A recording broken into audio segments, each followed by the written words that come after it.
Good evening, everybody, and welcome to Jal Panther playoff football here on Kicks 103. I'm TJ Miracle, high above Panther Stadium. Don Morgan patrols field side. Tiff Stuber, Sean Purvis in studio engineering and producing for us tonight. It is the 2A semifinals. It is all on the line tonight. A trip to the state championship 1 week from now, and a chance at a big blue trophy. As the coin toss going on at midfield right now as the number 1 Panthers getting ready to take on number 4 Texaco. Of course, these two teams met earlier in the season. We'll be talking more about that coming up here in just a couple of minutes as we await the results of the coin toss. Hi, Don, as we get ready for the start of this one. Exciting night, Friday night football here in Jal. It certainly is, and it's a crisp night, too. I think I underestimated just how chilly it was going to be down here. You want my Jal Panther hoodie? I've got one hoodie on, but now once the game gets going and we get moving around, it's not going to be a problem. I think it's pretty calm night. There's just a little bit of a breeze blowing in from the northeast. Otherwise, it's definitely a cold football night finally, where we had to get to the very end of the football season almost to get some football weather on a Friday night, just a little chillier. The Jal team has already warmed up, and other than the captains on the field for the coin toss, the team has retreated to the locker room, but the big Jal Panther tunnel is ready for them to come out and run through. And, a decent number of folks are in the stands awaiting the start of this very important game. If Jal wants to play for a state championship, they have to get through Texaco tonight for sure. Well, they certainly do. Of course, the winner of this game will go on to play in the state championship next week against the winner of Tularosa and Eunice. That game is tomorrow in Tularosa. You'll be able to hear that game right here on Kicks 103. And we'd love to have an all-Lee County final this year. I mean, and we know if it's Eunice and Jal, that game would be back here in the friendly confines of Panther Stadium. So the Panthers getting here with a big win last week, blanking the Estancia Bears, final 50-0 in that one. It was really the Alex Xavier Carrion show. Alex Xavier, 16 carries, 198 yards, and 5 rushing touchdowns in that ball game. Not to be outdone, Jacob Lujan had a pretty good game too. He's really their speedster. If you can get Jacob any space at all, he is gone. 3 carries, 121 yards, but 2 touchdowns in that. 319 rushing yards total for the Panthers last week. Just an absolute dominating performance. Now on the other side for Texaco, they had a pretty good battle against Capitan 1 week ago. They got past Capitan 53-35, but looking at the Texaco games and things from this year, and Jal did play Texaco earlier this year. Matter of fact, opened up the season with this Wolverines team right here at Panther Stadium, and that was a kind of a defense optional game. Looked like a basketball score. I had to double check to make sure I was looking at the right schedule and statistics. But yeah, final in that one was 63-56. That was one of those whoever had the ball last kind of games was going to win it. Fortunately, Jal had the ball last and got that one by 7 points. One thing about Texaco, they can be very prolific on offense, but their defense, well, is pretty much defense optional when you look at everything. They average about 35, 40 points a game, like 38.5 points a game, but they're giving up nearly that many as well. So, if the Jal Panthers can come out and get the running game going like they did last week, I think it'll be a big night for this Panther squad. Yeah, the Panthers definitely want to score early, score often, and yes, I mean, if they have an advantage, it is the fact that their offense can really cook when they're on fire. They really pour it on, and so that's very good. They also, if there's something that they have to worry about, is that all their eggs are pretty much in the running game. They run the ball. And averaging about 6 passes a game. Everybody who plays them knows that Jal's going to run on you. And if Texaco can do anything to stop the run or slow it down, then, of course, that's going to affect Jal's scoring opportunities for sure. And they like to put on as many points on the board as they can, and they certainly shortened the last game. Their play-in game against Estancia was a score fest, and of course it ended early. I think they're going to have a tougher time with Texaco because, as you said, Texaco also likes to score a lot. Their offense is much stronger than their defense.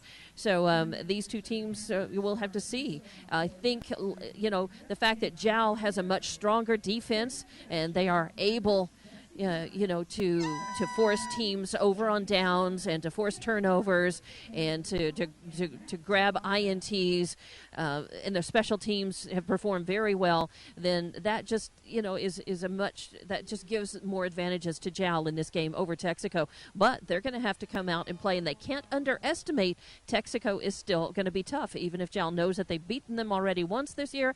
The old saying is, you play once, second time it could be anybody's game. Well, it certainly could be. The Texaco Wolverines 5-4 on the year. That's a little bit deceptive. Two of their losses to Jal and to Eunice, and they were both fairly close games. Then they played a couple of Texas teams and really, frankly, kind of got hammered. It was not a good year for New Mexico against Texas teams anywhere. But so you kind of have to throw those out. I mean, they still got enough respect to get the number 4 seed. We heard Coach Dusty Giles in your coach's conversation last week say they were going to have to do a good job tonight stopping the run, and that run runs around, no pun intended, their big 3 Cades, Cade Collins, Cade Figg, and Cade Queener. Queener is also their leading receiver on the year, but Cade Figg is their quarterback. He also likes to run. Their leading rusher is Cade Collins. They also can run with Max Villarreal, Javon Askew, Troy Calloway, and Reyes Hernandez. So it'll be important for Jal to keep an eye on the running backs and the personnel in the ball game and know that anybody that is on the field for this Texaco squad could very easily get a handoff, and they're not afraid to pass it. They don't throw it just a whole lot more than Jal, but they will throw the ball if they can get Jal putting 8, 9, 10 guys in the box. Got to be careful and watch out for that too. Yeah, well, if you're a team that doesn't rely on just one person to carry the ball, then you're definitely more dangerous. And Texaco can be dangerous to Jal tonight, especially with the quarterback keeper, the quarterback draw, the quarterback sweep, the quarterback sneak, the fake handoff, and all of that. That's going to be. But having 2 other guys besides the quarterback to be able to really run on you and score and put points on the board. Well, Jal is really going to have their hands full, and they're really going to have to play top. Offense, defense, and their special teams can't make mistakes. So, again, it's going to come down to fewer penalties and the fewest mistakes and the best offense, but the best defense against the other team as well. Well, it certainly is. As the Texaco Wolverines have come out onto the field, they're huddling in the south end zone. Jal did win the toss and elected to receive. I like that call from Coach Dusty Giles.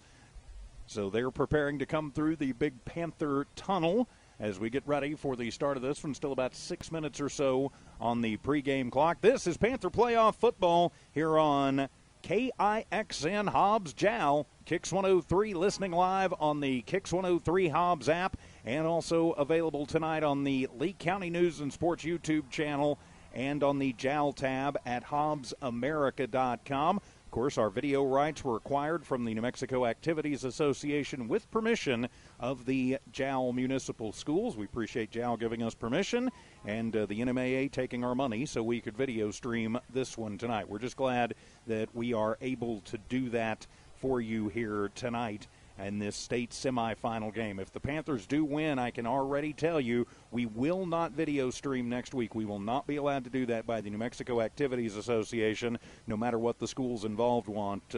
So next week, if the Panthers win, it will be audio only, but we'll find a way to get that, at least the audio, up on the YouTube. But that's looking forward. We got to look forward to tonight and get the Panthers a victory here this evening. Let's go ahead and take a timeout. You're listening to Jal Panther Playoff Football on Kicks 103.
Welcome back to Panther Stadium. Getting ready for the start of the 2A semifinal game between our number 1 Jal Panthers and the number 4 Texaco Wolverines. I'm TJ Miracle, high above Panther Stadium. Dawn Morgan patrolling the sidelines for us tonight as the Panthers have come through the Big Panther and are out on the field and preparing for tonight's ball game. The Panthers will be wearing the home blues with the gold pants and the white letters and numbers trimmed in gold, the gold hats with the Jal brand and the Zia symbol on the side. For the visiting Texaco Wolverines, they're in the road white tops, the green pants, the white helmets with the Wolverine on the side. So the two teams out on the field as we prepare for tonight's big matchup. The winner goes on to play for a state championship 1 week from now, either Friday or Saturday, while the loser will get ready for basketball season. We will go ahead and take another timeout for the national anthem, come back with the kickoff. This is Panther Playoff Football on Kicks 103.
Welcome back to Panther Stadium, the 2A semifinals between the Jal Panthers and the Texaco Wolverines. I'm TJ Miracle, high above Panther Stadium. Dawn Morgan patrolling field side.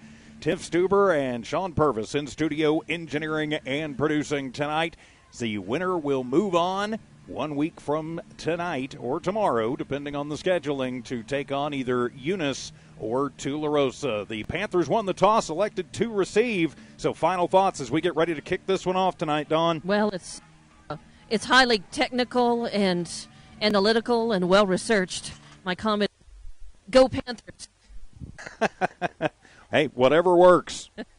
I think that is a good thing, whatever works. So the Jal Panthers and the Texaco Wolverines tonight from here at Panther Stadium. So getting ready for the start of this one. It'll be teed up at the 40, and it looks like we may get a little squib kick or something to start this one off. Jal probably ought to think about moving some guys up just in case Texaco decides to get cute here with Oscar Estrada, who's also their center and their nose tackle, and also does their kicking duties, a 6'1", 300-pound sophomore.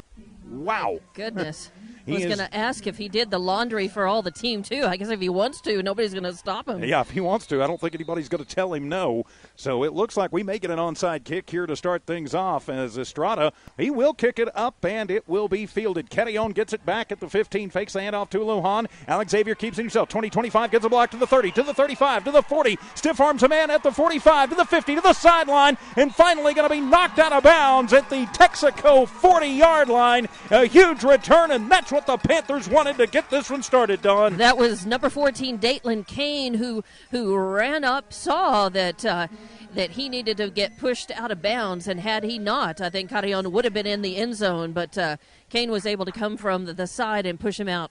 So that'll be a 50-yard return on the opening kickoff, and the Panthers are in business. Good field position, first down and 10 from the Texaco 40-yard line. So on the near hash mark, Jal going to come out like they always do. One receiver left, one right. Andres Lujan is back. He's the wide receiver, split out right. Ketion will come out in the pistol formation. And Jacob is his deep back. Put the tight end on the near side. Xavier surveys the defense. We are ready to go. He'll look to pass as he goes down the right side. Wants Lujan, and it bounces off of his hands and off of the defender in the far right side of the end zone. So Jal trying to go a little bit off script here early, incomplete, and it'll be 2nd down and 10. Wow, do the unexpected, but he was not. He had good coverage on him, and it was clean coverage. Yeah, by Max Villarreal down the field. So it'll be 2nd down and 10. Jal trying for it all through the air on the first play from scrimmage. I was about to ask you if you wanted to take any bets on whether Jal would need 1 or 2 minutes to put their first score on the board, and they almost made it a few seconds. They almost did, so they'll come out same formation, near hash mark. Deep back is Lujan. Waiting for the snap out of the pistol as Xavier keeps it himself. Goes on a right side quarterback sweep. Gets away from 1, gets away from 2. Spin move and down to the 30-yard line. He's going to be close to the first down. It'll all depend on the mark, but he is going to be close to the first down. Let's see where they spot him officially. He needed to get right to the 30, and they're going to place him at the 31, so a 9-yard carry. So a very manageable 3rd down and 1 for this Panther team from the far hash mark. Well, all they need to take care of the football. They have got to really hang on to the ball. Don't cough it up. Don't give any gifts to Texaco this early in the game for sure. Don't want to do that. So it'll be 3rd down and a very manageable 1. Jal goes 1 receiver left, 1 to the right. 2 tight ends in the ball game, and Lujan is the deep back out of the pistol formation. Ketion runs the quarterback position. Xavier gets it, option look. He will pitch it to Lujan, but he is hit behind the line, and he is going to lose a couple of yards. Texaco had that one sniffed out very well. Credit that tackle to number 19, Caden Queener, and it'll be a loss of 1 on the play. And so now it's 4th down and 2. I don't think there's any decision for Coach Dusty Giles. He's going for it. Yeah, definitely going for it. And, of course, I think Texaco had that sniffed out before Jal even got to the line. I was going to say, I'm pretty sure they had that one sniffed out before they got off the bus. But That's one of Jal's favorite plays is that option look to the near side. So it'll be 4th down and about 2 to go for the Jal Panthers back on the near hash mark. Andres is split out wide to the right. Rodriguez to the left. Deep back is Jacob in the hard count, and Texaco was bringing the house, but they came offside. Should be offsides on Texaco. It will be. Hey, why bother running a play when you can get a free Jal Panther first down, move the chains. Nice. Yeah, we'll take it however we can get it, and the whole Jal line broke out into applause as soon as Texaco jumped forward. Yeah, I think Xavier had that planned and did it quite well. Yep. So it'll be a Panther first down from the 28-yard line, 27-yard line officially. 1st and 10, 2 minutes gone here in the opening quarter of this 2A semifinal battle. Lujan to the right and splitting wide to the left this time for the Panthers is Arroyo. Deep back is going to be Jacob. Ketion, the quarterback. Xavier surveys the defense. Now he's down and ready. Good snap. He'll keep it himself. Goes over the right tackle. Finds a hole to the 20, to the 15. Going to the corner, to the 10, to the 5, and put it in the end zone. 6 on the board. Touchdown, Panthers. 27 yards. Xavier Ketion, and the Panthers strike first. Nice run as he had to fight to break 3.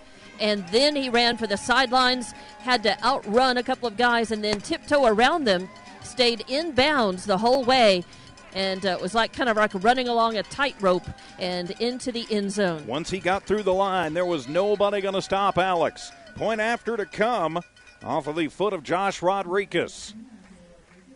No. Panthers trying to make it an early 7-0 lead. The snap is good. The kick is up, and it shanks off to the right, and it'll go wide to the right.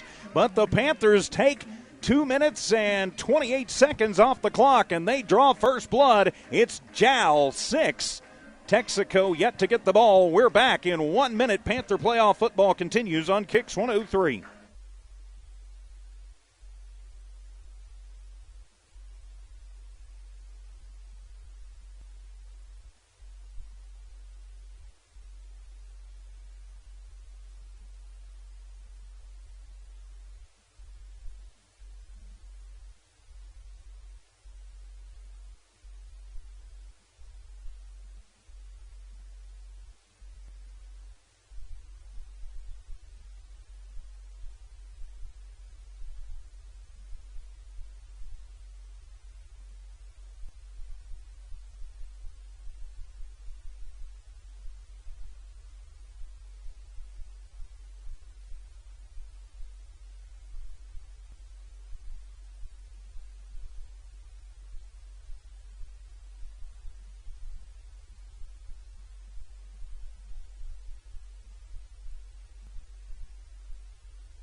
Back here at Panthers Stadium, the Panthers take it 40 yards into the end zone, capped off by the 27-yard keeper for Xavier Catillon. The point after, no good, but Jal takes the early lead. It'll be Rodriguez to kick it away for the Panthers. Askew is the deep man back. As Rodriguez comes up on it, it'll be a little squibber right into the middle of the field. Takes a funny hop, and getting it on the bounce is one of the up men, as making a little spin move was Cade Collins. Yeah, that's probably not the up man you want getting it, but he got met and dropped by the Panther special teams. Cameron Cerna drops him, and so it'll be first down and 10 from the, let's see where they spot him, from the 40. Well, that's been a popular starting spot, the Texaco 40. That was a big hit put on him by Cerna. A couple of other Panthers came along to clean him up, but good stop there, and not terrible field for Texaco, but at least. So it'll be Fig. He is the quarterback. Cade Collins will go over to his left shoulder, two receiver set. Fig keeps it himself, a little stutter step at the line, then just bowls forward and is going to kick across the 45 out to the 47-yard line. It'll officially be a pickup of 5 on the keeper for Fig, and that'll be second down and 5. Time for Jal's defense to step up and show themselves here. Try to. Ethan Sandoval on the stop. You've got to think they're probably going to run away from Rogelio Catillon. Just a thought. He's one of the top linemen in the country. And the handoff this time, and a little stutter step, and coming through it is Collins. He's going to the left side, gets a block at the 30, to the 20, to the 15, and finally going to be pushed out by Andres Lujan at the Panther 5-yard line, and it'll be a Texaco first down. Whoa. And almost a run into the end zone. And it'll be 50 yards for Collins for the first down. And it'll be first and goal now for Texaco. Officially going to spot him at the 7. So a 48-yard run officially. I wish they'd make up their minds. And timeout going to be taken by the Panthers. They want to talk about things. We'll just keep it right here with 8:50 remaining here in the first quarter. Panther playoff football on Kicks 103, also on the Lee County News and Sports YouTube channel and on the JAL tab at HobbsAmerica.com. From our friends at Fullco Trucking, Panther Energy, and Nana's Cafe. Also from the city of JAL, Mike Guerin, State Farm Insurance, IPS Incorporated, Lasco Construction, and R360. Also a thank you to the JAL schools for giving us video permission on top of the NMAA to video stream this ball game. The way this works in the playoffs is the NMAA actually controls the rights, but in anything but championship games, the host school also has to approve. So we appreciate Mr. Snyder and Coach Loftus approving us. So from the 7-yard line, it'll be first down and goal for Texaco. Jal leading 6-0, but Texaco knocking on the door. So they're going to come in tight, and Fig will hand it off and hit it in the backfield. Nowhere to go is going to be Collins. He loses a yard on the play. Great job by the interior of that JAL line that time, being led by Brandon Houston. And it'll be a 2-yard loss back to the 9. So the Panther D taking advantage of that timeout right there, Dawn. Yeah, definitely. I think they just needed to regroup and say, all right, yeah, we got to dig in here, pay attention, and try to stop these guys right now. Second and goal from the 9. Fig looks to pass, throws the wide receiver screen near side, and that one is going to be on the turf. They're going to say backward pass, and it'll go out of bounds, and Jal can't get to it. Sliding in, trying desperately to get to it was Damian Baeza. That would have been a turnover on the backward pass. As it is, it'll just be incomplete, and it'll be third and goal from the 9. Yeah, and I think he was having to fight a sliding number 5, and we don't have sliding Collins. Collins, all right. And those guys were definitely both sliding and trying to reach that before it went out of bounds. But when it went out of bounds, that'll actually go in the rushing statistics of Fig, as that takes him back outside the 15 to the 16-yard line. Wow. So it'll be a 7-yard loss, and that'll go into the book of Fig like it is a fumble. And so it'll be third down and goal now from the 16. Split a wide receiver left, wide receiver right. Jal shows they're coming. They get a good block up front, and a huge hit by Catillon, as it looked like that Collins was going to get some running room, but Xavier came out of nowhere and holds him to just about a 4-yard gain. Wow, huge hit. And he did. He just came across. He got himself out of one full tackle and a partial other in order to get there in time to make that stop. So now it'll be 4th and goal from the 14-yard line. Clock moves with 7:40 remaining here in the first quarter. If the Jal Panthers could hold here, this would be huge. So 4th down and got to get to the end zone. Texaco going to split twins to the right, one to the left. Now they're going to come trips to the left. Back to pass. Fig looks it over the middle and overthrows everybody. His intended target was Braden Bender, who threw his hands up like, where's the flag? Well, it was an uncatchable ball and nobody hit you, kid. Incomplete. And it'll be over on downs for the Jal Panthers. Wow, nice job, Jal's defense. They had to step up, and they definitely delivered the first test of the game. There will be more. Yes, there will be. So Jal has a long field to work with. 7:23 remaining here in the first half. 1st and 10 from the 13-yard line officially. Panther football from the far hash mark. Split a wide receiver left and a wide receiver right. Kenyon is the quarterback. The deep back is Lujan. And Alex Xavier points a couple things out on the line. He'll fake the handoff. Nope, he will hand it off. And Andres nowhere to go, and he's going to be hit back at the 11 and spun down and dropped.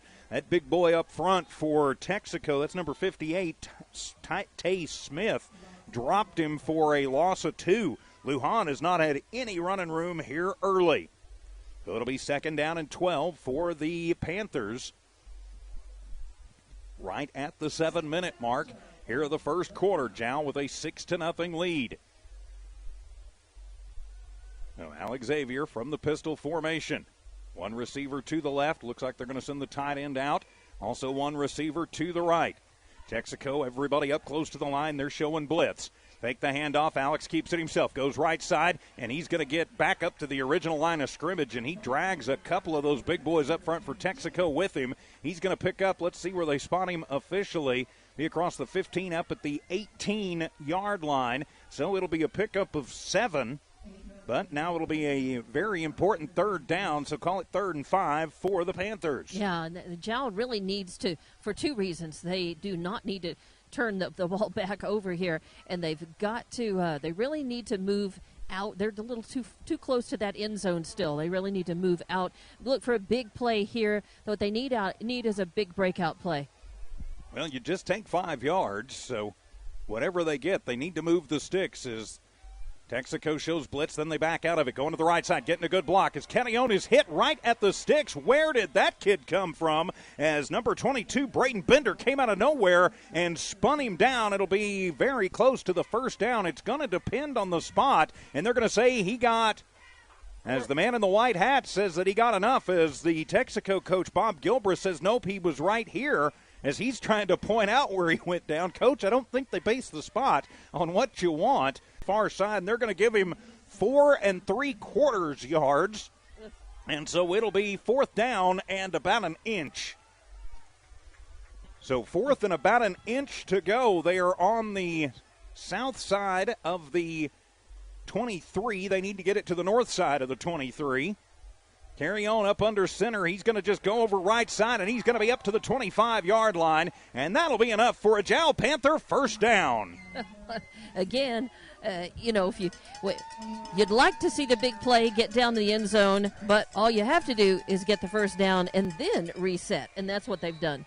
So from the 25-yard line, 5.5 minutes to go. I like that Jal, they're going to take the big play. You can bet on that, but there comes a time when you have to go in a clock control mode. And you just get what you need, get what you have to have, and then work on the big bite later. Take that small bite now. As Texaco shows blitz, now they back out of it. 1st down and 10 from the 25. Back to pass as Kenyon steps up in the pocket, wants Lujan down the far side, has him, but why is there not a flag on that? Yeah, now that was tight coverage, but the defender down there, number 8, Villarreal, never turned around and was all over him. That is textbook pass interference. I am all for if a kid turns around and there's some incidental contact and they're both fighting for the ball, I'm fine with that. Villarreal never, ever turned around, didn't even put a hand up, didn't even pretend. No. That is textbook pass interference, but was not called, so it'll be incomplete. 2nd down and 10. And although he never pushed him, he had his hands all up and down and around and just trying to interfere. Any contact exactly. is by the definition of the book pass interference. And that was a textbook pass interference case. So 2nd down and 10 from the 25. You just got to move past it. No, Carillon from the pistol formation. Lujan is the deep back. Alex Xavier gets it. Option look, pitches it to Andres. He's got some running room, cuts it back. He's to the 35, to the 40, one man to beat, to the 50, to the 40, to the 30, to the 20, to the 15, 10, 5. Put it in the end zone, 6 on the board. Touchdown, Panthers. 75 yards. Jacob Lujan to the house, and the Jal Panthers go up 12-0. I think the Panthers said, oh, no pass interference? That's fine. We can just run it. We'll just run it in. That's okay, ref. It's okay. We'll run it in. And that's exactly what they did. So now the point after to come after the 75-yard touchdown run, and they're bringing Rodriguez in for the point after. I'm not sure I wouldn't try and get that point I lost back. I mean, you can put Alex Xavier. He can get 2 yards just pretty much flopping over the line. They may do it in a minute. Rodriguez has plenty of leg. He just kind of shanked it a little last time up. And the snap is good, the hold is good, the kick is up, and it is good. So with 4:55 remaining in the first quarter, it's Jal 13, Texaco 0. This is Jal Panther Playoff Football on Kicks 103.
Back here at Panther Stadium, a 75-yard scamper for Jacob Lujan on the option pitch to the left side. The point after by Rodriguez is good. And with 4:55 to go in the first quarter, Jal's already up by a score of 13-0 over Texaco in this 2A semifinal matchup.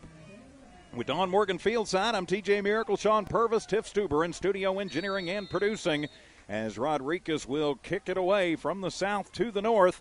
Picks it up that time, and it's going to be fielded, and I think there is probably a very in trouble Texaco Wolverine over there, as fielding it was Fig, but it looked like he should have let that go. They'd have had much better field position, and I think Coach Gilbreth over there is letting him know that he probably should have let that one go. So it'll be 1st and 10 from the 23-yard line for the Wolverines. Yeah, that ball was clearly headed for out of bounds, and had he let it, that would have come back to, what, the 35? It would have been to the 35 or 35? a re-kick. So a mistake on the Wolverines' part bails Jal out a little bit right there. So officially at the 23-yard line, Texaco has their second possession on their own 23. Fig from the shotgun. Hands it to Collins, not a lot of running room, and he's going to be hit behind the line and dropped as Alex Xavier to carry on, and Brandon Houston in and bringing down. That was Collins, and he's going to lose 2 yards, make it 3 yards on the play, 2nd and 13. Yeah, and Jesus Carillon, number 55, was really the first guy to get to him on one side. The Jal line after that timeout, after the big play, has really tightened the screws down. 4:28 remaining, first quarter. Jal up 13-0 here early, but we still got a long way to go in this one. Fig is the quarterback. Single back in the backfield with him is Collins. They've got a tight end of the game. Now they send a man in motion, and they'll pitch it to the motion man. That's Villarreal looking for running room, and he is going to be hit down and knocked out at the 15, but we have got a flag on the play. I think we are going to have, I don't know, that could be a hold. It could be an illegal block. It could be a clip. It could be a lot of things. You just hope it's not on Jal. and they're saying hold on Texaco, and it will be holding on Texaco. The question is Jal going to take that hold? I wouldn't. I would take the result of the play and push them back 5 more yards and make them lose the down. And they're going to come ask Coach Giles. Coach Giles, thank you. I went completely blank there for a minute. It was number 7, Ethan Sandoval, who ran his man out of bounds, too. And it will be declined. That is the right call right there. And so Collins is going to lose just a couple more yards. Wow, that was pretty generous to give him back to the 20. But, all right, so it'll be a loss of 1 on the play for Collins. And so now it'll be 3rd down and 13. So 3rd and a long, 13 for Texaco. They're going to go empty backs this time. Trips to the left, 2 to the right. Fig by himself barks out the signals. Jal comes through. Kenyon is on him, but he somehow slips away, tosses across the middle, and well overthrown. Was trying to get a man across the middle. That was Reyes Hernandez, but misfiring on that one. And Roger Kenyon was like, I'm going to eat you.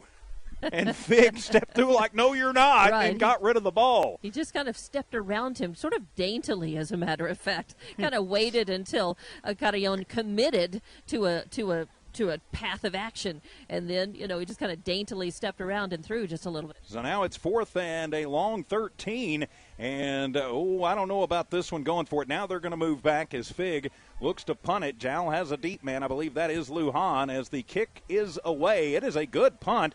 High one, and Lujan watches it go over his head and doesn't touch it, and it'll be downed at around the 30-yard line, make it the 29 by Villarreal. So a good punt by Fig and no return. So flip the field, and it'll be Panther football, their 3rd possession of the quarter with 3:53 to go. Great job by the defense on that last set of downs. Yeah, absolutely. The Jal defense has certainly come through tonight in 2 instances of forcing over on downs, just doing a nice job. And let's see if the offense now can get to cooking and look to put another score on the board. I think they would like to get at least 1 more before the end of this quarter. I think so. So it'll be 1st and 10 for the Panthers from their own 29-yard line. The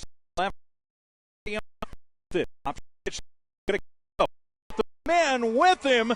It's a 50. Make that a 41-yard pickup on and move the chains for the Panthers. Wow, I wasn't sure that they were good. By Coach Gilbreth with 3:42 remaining here in the first quarter. Jal on the move. We're back in 30 on Kicks 103.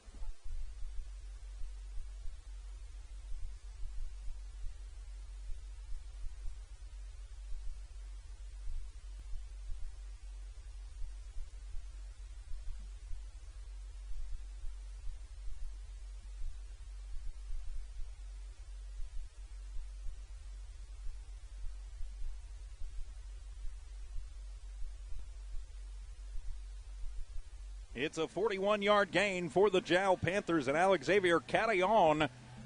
And deep into Texaco territory once again. Welcome back to Panther Playoff Football here on Kicks 103. I'm TJ Miracle. John Morgan Fieldside, Sean Purvis, Tiff Stuber in studio engineering and producing from the Texaco 30. Kenyon from the pistol formation. Option look, and he's just going to keep it himself around the right side. He pitches it late to Lujan, who gets out of 1, but he can't get out of the 2nd on the far side, but still going to get it up to the 25-yard line. So it'll be a 5-yard gain for Jacob, 2nd and 5. That's kind of dangerous when you wait that late to pitch it out. You've got so many pieces, so many things in motion at the time that unless it's a really secure pitch and carry, it can be dangerous. But it worked out for the Panthers on that one. Give them 3 officially on the carry, so it'll be 2nd down and 7. 3:10 remaining here in the first quarter. Jal on the move from the 27-yard line inside Texaco territory. Jal up 13-0. 1 receiver to the left, 1 to the right.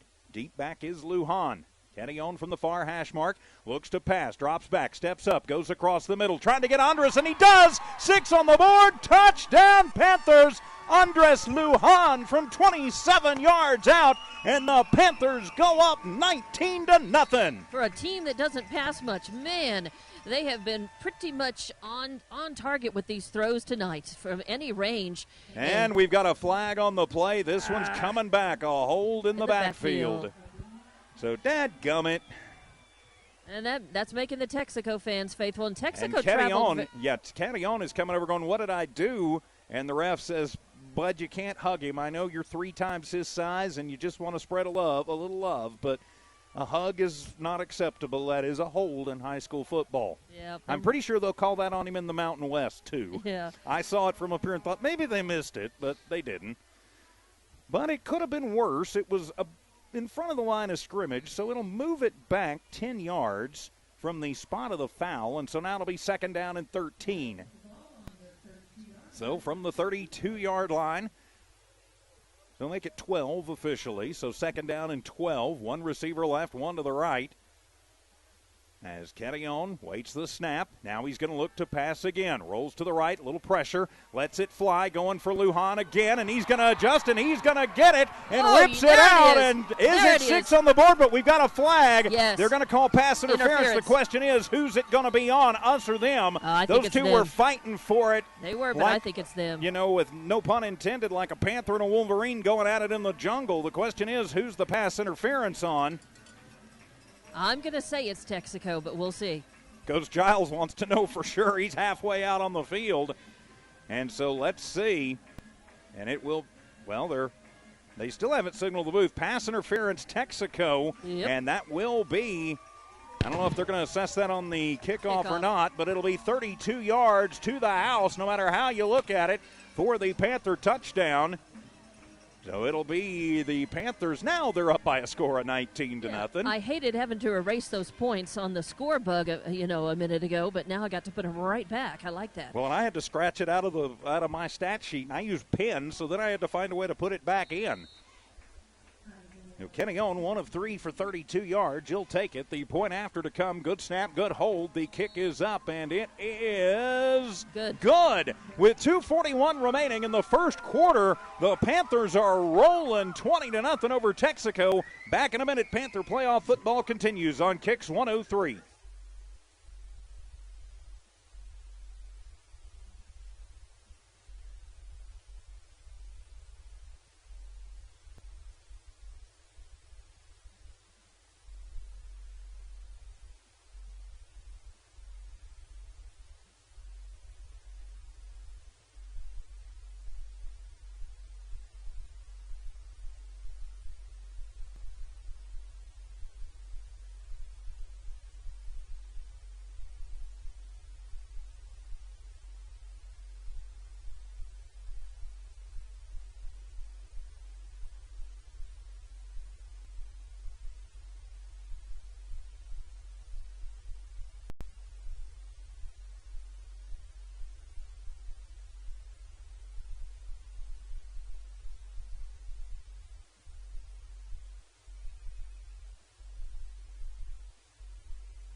It's a 32-yard strike from Xavier Catillon to Andres Lujan. The point after is good, and the Panthers are rolling 20-0. The pass interference call on the touchdown was assessed on the kickoff, and so I think Jal may want to think about doing an onside right here, Dawn. They don't really have much to lose and a whole lot to gain. Let's see if they heard you. As Rodriguez from the Texaco 40, and yep, he'll squib it, and that one gets off into no man's land, but it'll bounce, and it'll be bobbled at the 10. Finally going to be picked up by Askew, and he's going to try and get out of trouble, but he can't. He's going to be dropped back at the 8-yard line. Great job by the Jal Panthers, and Cameron Cerna again. He's had a pretty good day so far on special teams. Yeah, nice job. As we've said his name and noticed him as a standout already quite a bit in this game, along with Jesus Catillon there on the line. The Jal line, both offensive and defensively, doing a really good job tonight so far. Wow, how did they give him 5 yards in forward progress on that? Wow. Actually, so it was at only the 14. It was or did only a couple. I just see it wrong? Yeah. It's less than 2 yards actually. I'm in a different booth this week, and so I'm kind of blocked out on this side. It's just north of the 14-yard line. So we'll call it at the 14-yard line as Fig from the shotgun formation. They're going to go with a little extra protection. Fig keeps it himself, rolling and running for his life to the left side. Tries to get to the corner. He will, to the 25, to the 30, down the sideline, 35 to the 40, and finally going to be pushed out by Rodriguez up around the 40-yard line. That's going to be close. Let's see where they say he stepped out at the 37. So it'll be a 23-yard gain on the keeper for Fig. And so it'll be 1st and 10 for Texaco. Nice job by Jesus Rodriguez, Isaiah Rodriguez, that is. But Jal's defense, they can't relax and celebrate too much here. They've got to get back in, dig in, and try to slow these guys down. Got to keep somebody on Fig as he moves some folks around. A little extra protection on the far side. Fig going to keep it himself. Goes right side, trying to get away. He cannot, as the Panthers with Ketion, and also on the stop was Brandon Houston. Yep. And they're going to drop him, and he's actually going to lose about a yard or two. Going to be a 2-yard loss on the quarterback keeper, 2nd and 12. He'll move them back to the 36-yard line, 2nd down and 12 for Texaco. Again, if the camera movement's not quite that good, I apologize. I'm up here in a booth I'm not familiar with, trying to get the angles and trying to remember to move the camera, too. So it'll be 2nd down and 12, handed off and up the middle, nowhere to go. Slipping down is Collins, but right on top of him were Houston and Rodriguez from his safety position, was on a safety blitz. He's going to lose a yard, and that'll be 3rd and 13. Ooh, some tough contact there, right on the line. This is a rough game. It certainly is. So 3rd and 13. Clock continues to move. 1:20 remaining here in the first quarter. Texaco, I think, trying to get the number of the bus that hit them. And, there's a lot of numbers that have been hitting them. I think the number of the bus is JAL. It's not really a number, but I don't know. It might be in Roman numerals. They're hurrying up now to the line. Now they're going to go trips to the right, one to the left, and it'll be Collins in the backfield with Fig. Now they're going to shift a man over. Twins left, twins right. Fig to pass. Throws it over to the far side. It is on the ground, and getting away is going to be Collins, and he spins from 1, spins from 2, and is going to get up to the 50-yard line. It'll be a 15-yard completion as he got into that first tackle and made some moves, and it'll be 1st down for Texaco. And that all came out of a really quick. The Texaco broke the huddle and ran for the line. They got set up very quickly, trying to play a little hurry-up offense against Jal, take him by surprise, and it did. It knocked him off just a little. So right at midfield, it'll be 1st down and 10 for Texaco. 37 seconds to go here in the first quarter. Good snap, handed off as Collins comes near side, has some room, crosses the 45, then slides down and drags a Panther with him. That was Ketion across the 45 down to about the 43-yard line. It'll be a pickup of 7 for Collins, and so it'll be 2nd down and 3.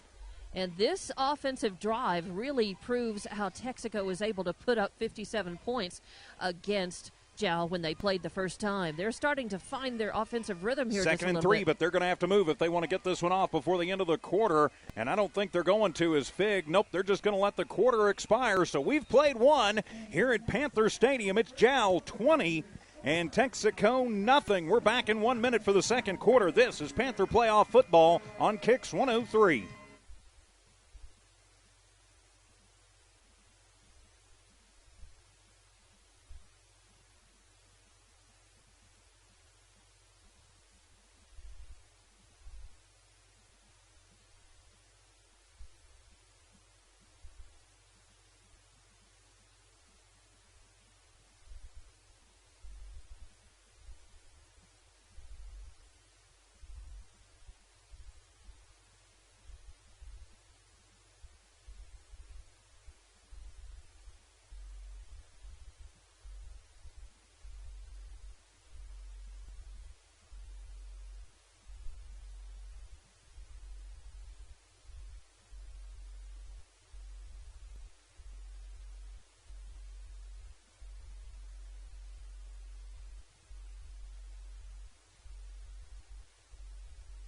Back for the second quarter as it'll be Collins on the handoff trying to get around the right side, and he is going to be dropped back at the 45-yard line. Good pursuit by the Panthers, taking him back a couple of yards. It'll be a loss of 2 on the handoff for Collins. We're back, start of the second quarter here in Jal. Panthers up 20-0.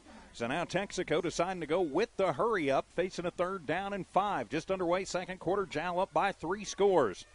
Put everybody in tight.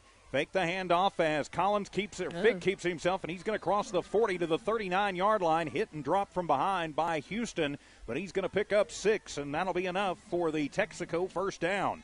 Yeah, this hurry-up offense is working. Jal just needs to get up, get in, get ready a little bit quicker so that they're not taken off guard by anything. So it'll be first down and 10 from the Panther 39-yard line. Texaco on the move, but Jal up 20-0. One receiver left, one to the right. Good snap, handed off. Trying to find his way through is Collins. A little spin move, and he's going to get up to the 35-yard line before Catillon and Catillon. Sounds like a law firm. Catillon and Catillon teaming up to bring him down after a 4-yard gain. Yeah, and I don't think it's any coincidence that the loudspeaker, the folks who are running the music, are picking Kansas's Carry On Wayward Son to play a lot. As it starts off, Carry On Wayward Son. Sounds a lot like Carry On. Carry On, it does, yes, that's very good. And the low snap, but it'll be handled. They give it to Collins. He's got some room. Goes around the left side, crosses the 25 down to the 23-yard line. And, oh, boy, you got to be careful with that, as that almost a personal foul on Sandoval. But he gets it up. It'll be a pickup of 12 for Collins, and it'll move the chains for Texaco, their 5th first down. And what that was, after he tackled him and had him down, he kind of used him to push off on to get up, and it kind of looked like a push. From the 23-yard line, give the handoff. Collins goes right side this time, finds a hole, and ouch, is going to get clotheslined at the 15-yard line. That is very dangerous and very close to a personal foul.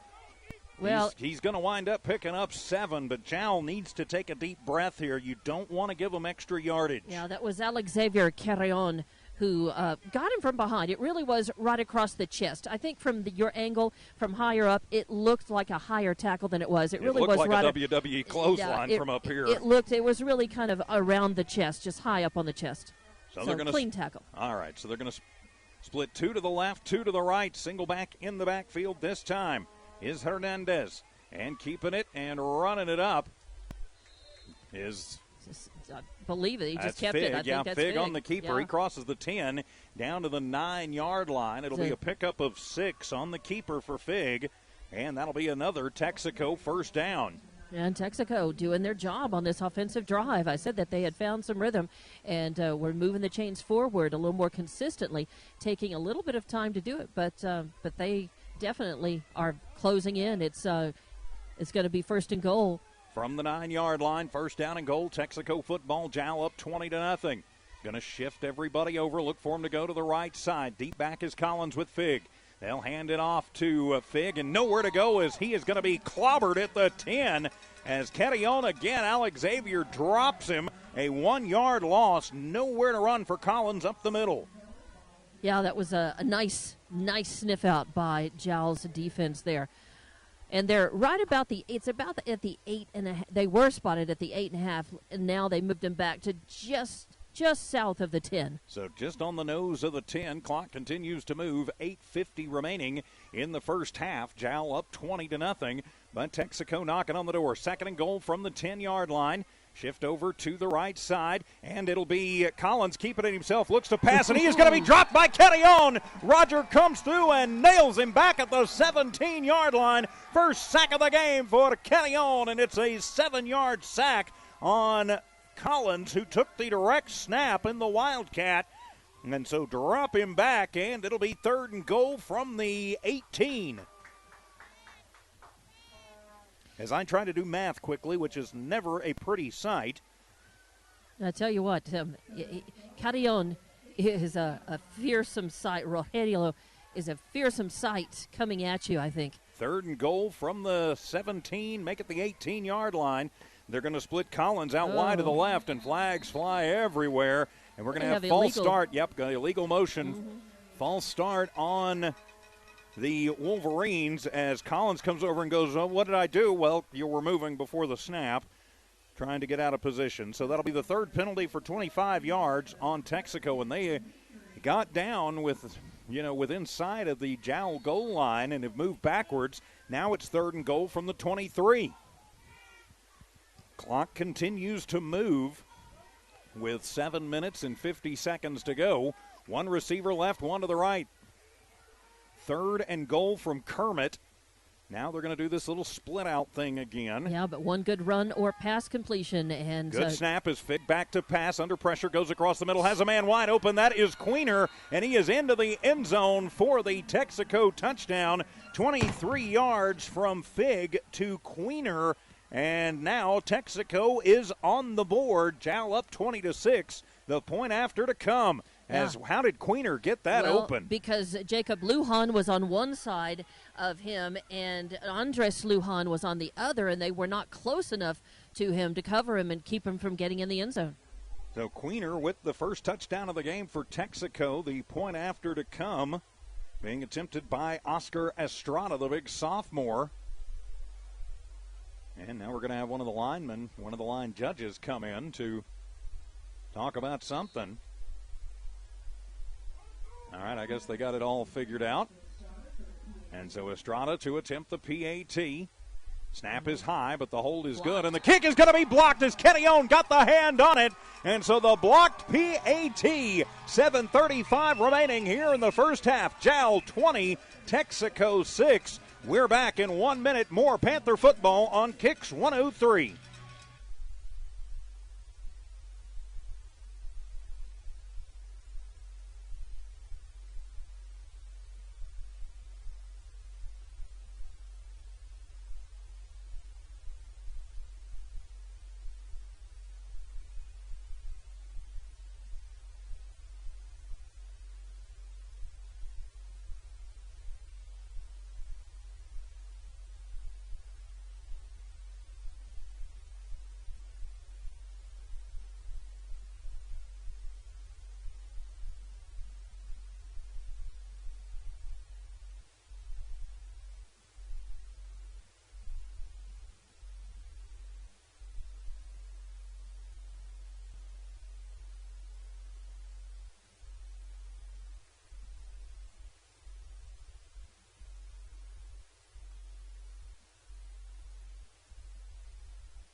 On a 3rd and goal from the 23, Cade Fig finds Caden Queener on a seam route, untouched, into the end zone. The point after blocked by Ketillon. And with 7:35 to go first half, Jal up 20-6 over the visiting Texaco Wolverines. Estrada to kick it away. Look for the onside as Texaco wants to get back into this one. Nope, he's going to boot that one high. Going to be fielded by Lujan at the 21. Fakes the handoff. Comes around the near side to the 25. Gets out of a tackle to the 30. To the 35 to the 40. Cuts back across the field to the 50. He's to the 40. He's got running mates to the 30. To the 21 man to beat. 10-5. Put it in the end zone. 6 on the board. Touchdown Panthers. 89 yards to the house on the kickoff return, and Jal takes the 3-touchdown lead again. We saw him do this last week. This broken field running that he's able to do. He can switch gears and change directions on a dime, and he's able to not just get out of tackle, but completely change the direction and get the speed up and outrun almost anybody. But it's that broken field running that he is so good, that zigzagging up the field run that he is just unmatched at. And so the point after to come from Rodriguez out of the hold of Catillon. The snap is good, the hold is good, the kick is up, and it is good. So 7:19 to go here in the first half. Jal 27, Texaco 6. We'll just keep it right here, Dawn. And wow, by the way, I'm TJ Miracle high above Panther Stadium. Dawn Morgan patrolling field side. Sean Purvis and Tiff Stuber in studio engineering and producing tonight. So the Panthers really trying to put a hurt on Texaco. The only problem with doing what they just did was you left Texaco a lot of time for possessions. Not that I'm complaining. We're up by 3 scores. Right. But Texaco used up quite a bit of clock to be able to put just 6 points on the board. That's not a very efficient use of your time and your offense, especially when you're down by that many points. Well, and their defense hasn't proven that they can stop anything yet. And that's kind of been their MO is they want to get into track meets with teams or basketball games But Jal, with a couple of defensive stands, has really managed to flip the script. So Texaco going to have to do something they're not really familiar with, which is running from behind and trying to play catch-up. So it'll be Rodriguez to boot it away for the Panthers. Jal moving from the north to the south. So from Eunice to Kermit. I think most of us would like to see a Eunice-Jal state championship game next week. Of course, tomorrow at 1 o'clock, it'll be the Eunice Cardinals here on Kicks 103 as they'll be taking on Tularosa from Tularosa. Jimmy Jones, Rosendo Caballero making that trip. But it's all about the Panthers here tonight. And so it'll be Rodriguez to kick it away. He comes up on it, and he will squib this one, and that one is going to just be falling on. That's the right move by Reyes Hernandez right at the 40 to just make sure that his team can get possession. Of course, we've got more Lee County football going on tonight. I'll try and get you a score update on the 8-man state championship game going on up in Tatum tonight. That game on our sister station, KZOR. Best of luck to the Tatum Coyotes as they take on the Melrose Buffaloes tonight. And then, of course, 3 football games across our family of stations tomorrow that we'll be talking more about. So it'll be 1st and 10 as Texaco takes back over from their own 41-yard line. Send a man in motion, back to pass is Fig. Going to be pressured, throws it over, and that one is going to be dropped and almost picked off as Rodriguez blasts through and knocks it away. Incomplete, trying the running back screen on the near side. Let me get to the right page on the stat sheet yet again. Oh, incomplete. That was a great read, and Rodriguez put himself in just the right position to reach up. He had to really kind of use some ups to reach up and tip that away, block that away. So it'll be 2nd down and 10 from the 41-yard line. Texaco football. Jalop 27-6, hand it off. Collins left side, nowhere to go as Houston will drop him in the backfield. Got him right around the thigh pad and then slid down the leg and knocked him down. It'll be a 1-yard loss. So it'll be 3rd down and 11 for Texaco. Watch for that seam route again. They like to run that on long distance downs, and they've got one here, so don't lose Queener or Villarreal down the seam. And they're going to come out with trips to the right, one to the left. Good snap. Fig handles it. Pressure comes. Kenyon tips it at the line, and that one going to fall harmlessly. A charging Lujan trying to get to it, but it'll be incomplete. And so now it'll be 4th down and 11. What do you do here if you're Coach Gilbreth, Dawn? You're down by 3 scores. You haven't proven you can stop anything yet on defense.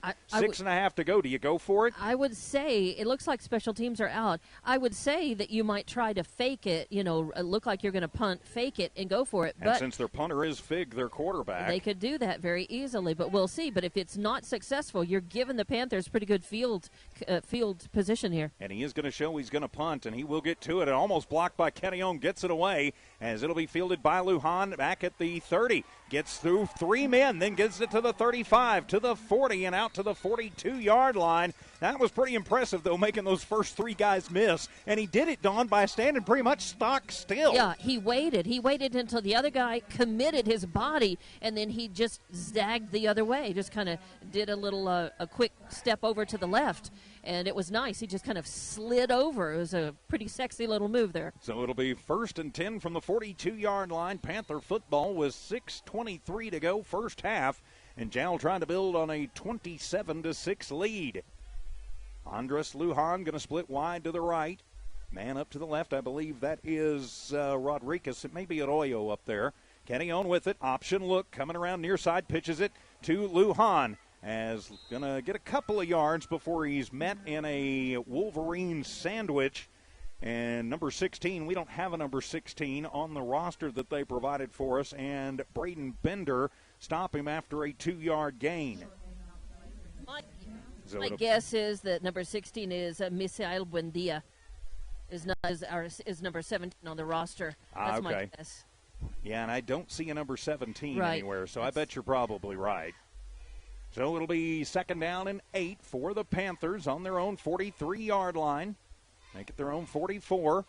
Cadillon from the pistol looks to pass. Good protection. Steps up, throws it, and overthrows That was Lujan, as Lujan stopped the route like he was going to run an in curl instead of just continuing to run the up. Yeah. So it'll be incomplete, a little bit of miscommunication there. So incomplete, and it'll be 3rd down and 9. And Andres Lujan, 8. he's got height. He's got about half a foot over most of the line, except for Rogelio Carrion, but not that's all. You can't make up that kind of a difference for an overthrow that much, but. So it'll be 3rd down and a short 9, long 8.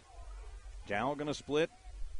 Going to stack trips to the right this time. Don't see that from them very often. One to the left. Deep back is Lujan. Good snap. Carrion keeps it himself. Alex Xavier comes around the near side. Is hit from behind. Still bulls forward to near midfield. He's going to pick up about 6 on the play before he got met in a sandwich. That was Tay Smith. And also number 26, Kyle Gonser, that hit him. And they're going to say he's just shy of midfield. It'll be a pickup of 4 on the quarterback keeper. And so it'll be 4th down and 4. Yeah. 95 yards on just 7 carries for Carrion. And is Coach Giles going to go for it? Yes, I think this is a case of G means go. We see that with Lovington quite a bit, too. And so with a 4th down and 4, Carrion in the pistol. The deep back is Lujan, and he gets the hard count again and jumping off sides. Caden Queener showing blitz. He's going to move it, and that should be enough for the Panther 1st down offside. That is the call. Wow. And so for the 2nd time, and that's pretty heady play there by Alex Xavier Carrion, Don, because he sees the blitz and is able to vary his snap count just enough. That's twice he's done that, and it's moved the chains both times. Both times it's been effective, but you know what they say, paybacks are... or something. Right. I was going to go with fool me once, shame on me. Fool me twice, but... Yeah. So it'll be 1st and 10. Panthers move into Texaco territory. 4.5 remaining in the first half. Carrion keeps it himself. Good block. Cuts it across the middle. Somehow gets away from one. Crosses the 40. Runs in and brings contact up as he is down about the 36-yard line. As piling on is Texaco, but he's going to have enough for the Panther 1st down. Hard running in the middle. Wow, very hard. And he just manages to keep going. I don't know how he does that. He's like a steam engine that he just powers forward, even with guys hanging off of him. And Carrion on that 1st down for the Panthers. Move the chains. 1st down, by the way. 5th 1st down for Jal. As Alex Xavier now 105 rushing yards on just 8 carries. Yeah, and 4 minutes left before the half. And Jal on the move, up 27-6, trying to move it up some more. Texaco will have the ball to start the 2nd half. So Carrion from the pistol formation. One receiver left, one to the right. Lujan is the deep back. So he's going to move up. Looks like he's going to change the play at the line. Yep, he sees something, so he's changing out of it. On the audible, Carrion keeps it himself. Starts it to the right, cuts it back. Not a lot of running room. Gets it up to the 35-yard line. A pickup of 2 for Carrion before he gets caught in a sandwich there from Texaco and Kyle Gonser and also Tay Smith on the stop. So it'll be 2nd and a long 8, short 9. Yeah, the quarterback keeper didn't work quite so well for I can't believe they didn't time. give him forward progress to the 35 from up here, and I'm pretty much right on the 35. Right. Looked like he made the 35. But, hey, we're up by 3 touchdowns. I'm not going to complain.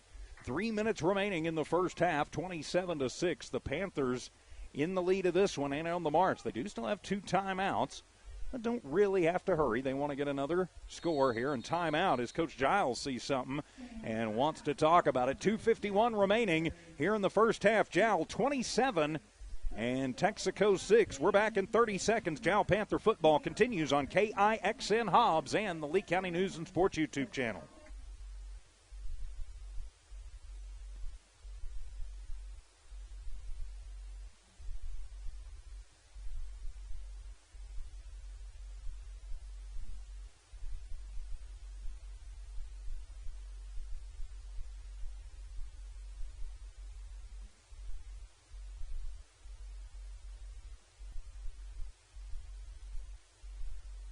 Back here at Panthers Stadium, Jal in the lead, 27-6 over the Texaco Wolverines. The timeout taken by the Panthers. I'm TJ Miracle, Don Morgan patrolling field side.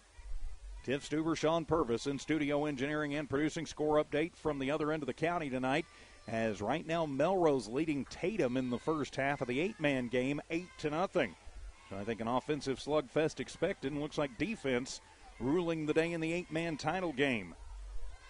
So it'll be 2nd down and 9 for the Panthers. On the march out of the timeout.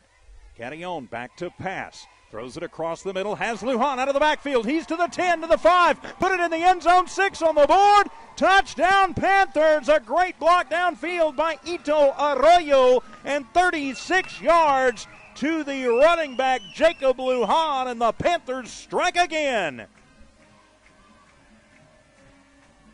36 yards on the completion. And they just completely lost Lujan coming out of the backfield, Dawn. They did, but I didn't see the number, but there was a Wolverine who got a hand up, and from my angle, it looked dangerously close to an interception, but that could have just been the angle Point I was after seeing to come as Rodriguez will get that one up, and it is good. With 2:40 remaining in the first half, Jal 34. And the Texaco Wolverines 6. We'll just keep it right here coming out of the timeout. So, Don, we're going to have a lot to talk about in the Panther halftime show. But so far, this Panther team looks like, they wanted to make a statement that, Texaco's kind of hung with us back on the first game of the season. But you know what? That was 2.5 months ago. We're a different team now. Yeah, I do think that probably Jal's offense has been strong, and I don't think that they've come through a lot of evolution because they were already very sharp, but I think that they've been on a defensive. Their defense has really grown and really evolved over the regular season, and I think that they are the same team, but I think that they have much more development on their defense. They're reading plays better. They're reading the other team.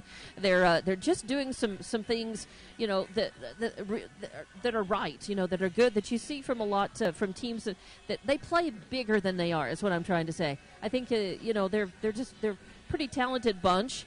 And they play bigger than they are. And then they're not just dependent on one or two players. It's a team effort. They really have some skills on the field at all times. I was going to say, even though, when you look at the stat sheet, it's all Alexavier Cantillon and Jacob Lujan on the offensive stats. Yeah, but they're getting a lot of help. There is so much going That's on, right. that doesn't necessarily make at least my stat sheets.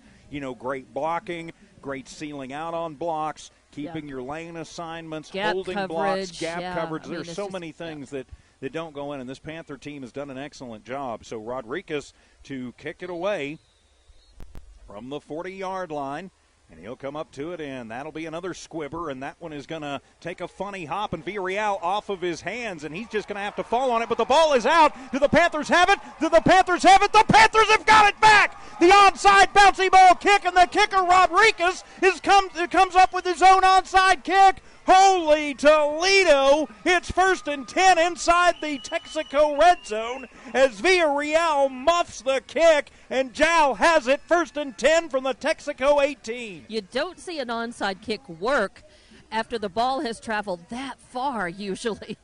But, hey, Jal will take it. And now they are deep into their own territory. It's and we can get to running clock if Jal can score here and get the extra point. They're up by 28. You get to 35. It's running clock time. They just need to take care of the ball. Don't cough it right back up to the Wolverines. No, you don't want to do that. So Cantillon and the offense back out on the field. 2 receivers out there, one to the left, one to the right. Alexavier option pitch and puts that one on the turf, and Jacob just going to have to fall on it. He may wind up getting a couple of yards out of a busted play, but that wasn't pretty. It was close. Dodging a bullet, Jacob falling on it. And they're actually going to say back to the line of scrimmage, so no gain officially on the play. Disaster averted. Yeah, and after I had just said that you got to take care of the football, you can't cough it back up and let Texaco have it again. I really was. Yeah, I know. You're Madam Dawn, the fortune teller. Can you fortune tell a touchdown? I did earlier. That's true. You did. Yeah. How about another one here? And we've got a holding penalty on the play. Yeah, that one took a while to develop. And so, 10 yards. Second penalty on the Panthers in the first half. So move them all the way back to the 28-yard line. It'll be 1st and 20 from the 28. So holding against the Panthers. We'll move them backwards a little bit. Still 2:24 to go, 34-6 the score. Jal in control of this one. Cadion with it. Now they'll pitch it. Lujan on the halfback pass. Has time. We've got a flag on the play. We are going to have a hold. That should be a defensive hold. Back across the body and into the end zone and knocked away by Villarreal. Lujan trying to get it to Lujan. And we're going to have a hold. And I think that should be a defensive hold, is over on the far side. It looked like Smith actually sat on one of our linemen. That was Austin Giles. But I think maybe they're going to call the hold on us. Trying to get a little tricky. And, yep, we're going to call holding on the Panthers. Ouch. So now it'll be 1st and 30. Yowza, yowza, yowza. Okay, so 1st and 30 from, about the 40, make it the 38-yard line. Eunice, basically. Yeah, pretty much. They want to get a first down. They got to get to Kermit. So they got thrown back toward Eunice. Yeah, they're going to have to. Yeah, so it's 1st and Kermit in essence. So gobble up a bunch of yards on a couple of plays here and find the end zone. But the Panthers can certainly do that. Yeah, they do have the firepower. So, all right, maybe we do something a little more conventional here at 1st and 30. And now they're going to back to pass. Kenyon going to be pressured, and he's going to get sacked. Yikes.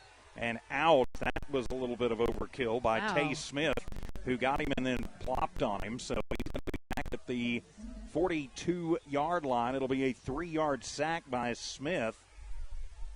Ouch, that hurt. First sack of the ball game. And so now they're trying to make Monahan's. Wink. Another 10 yards, it'll be Monahan. So now it's 2nd and Wink.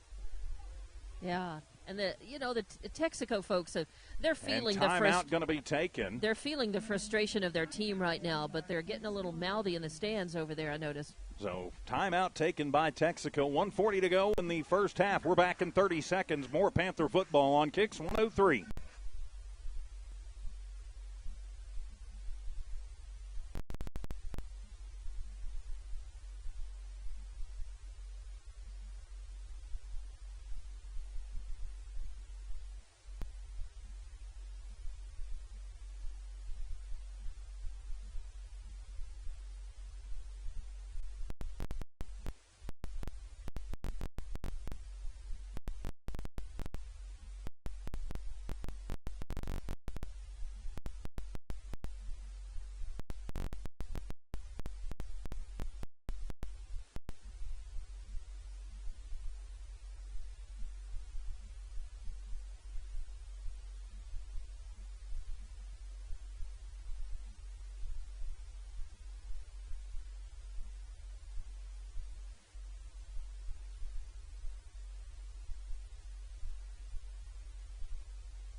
Back here at Panther Stadium, 2nd down and Wink. It's 2nd down and 33 to go. Now they're going to run the end around, and with some running room as Rodriguez, a little spin move, is going to get it to the 31-yard line. So it'll be a pickup of 11 on the end around for Rodriguez.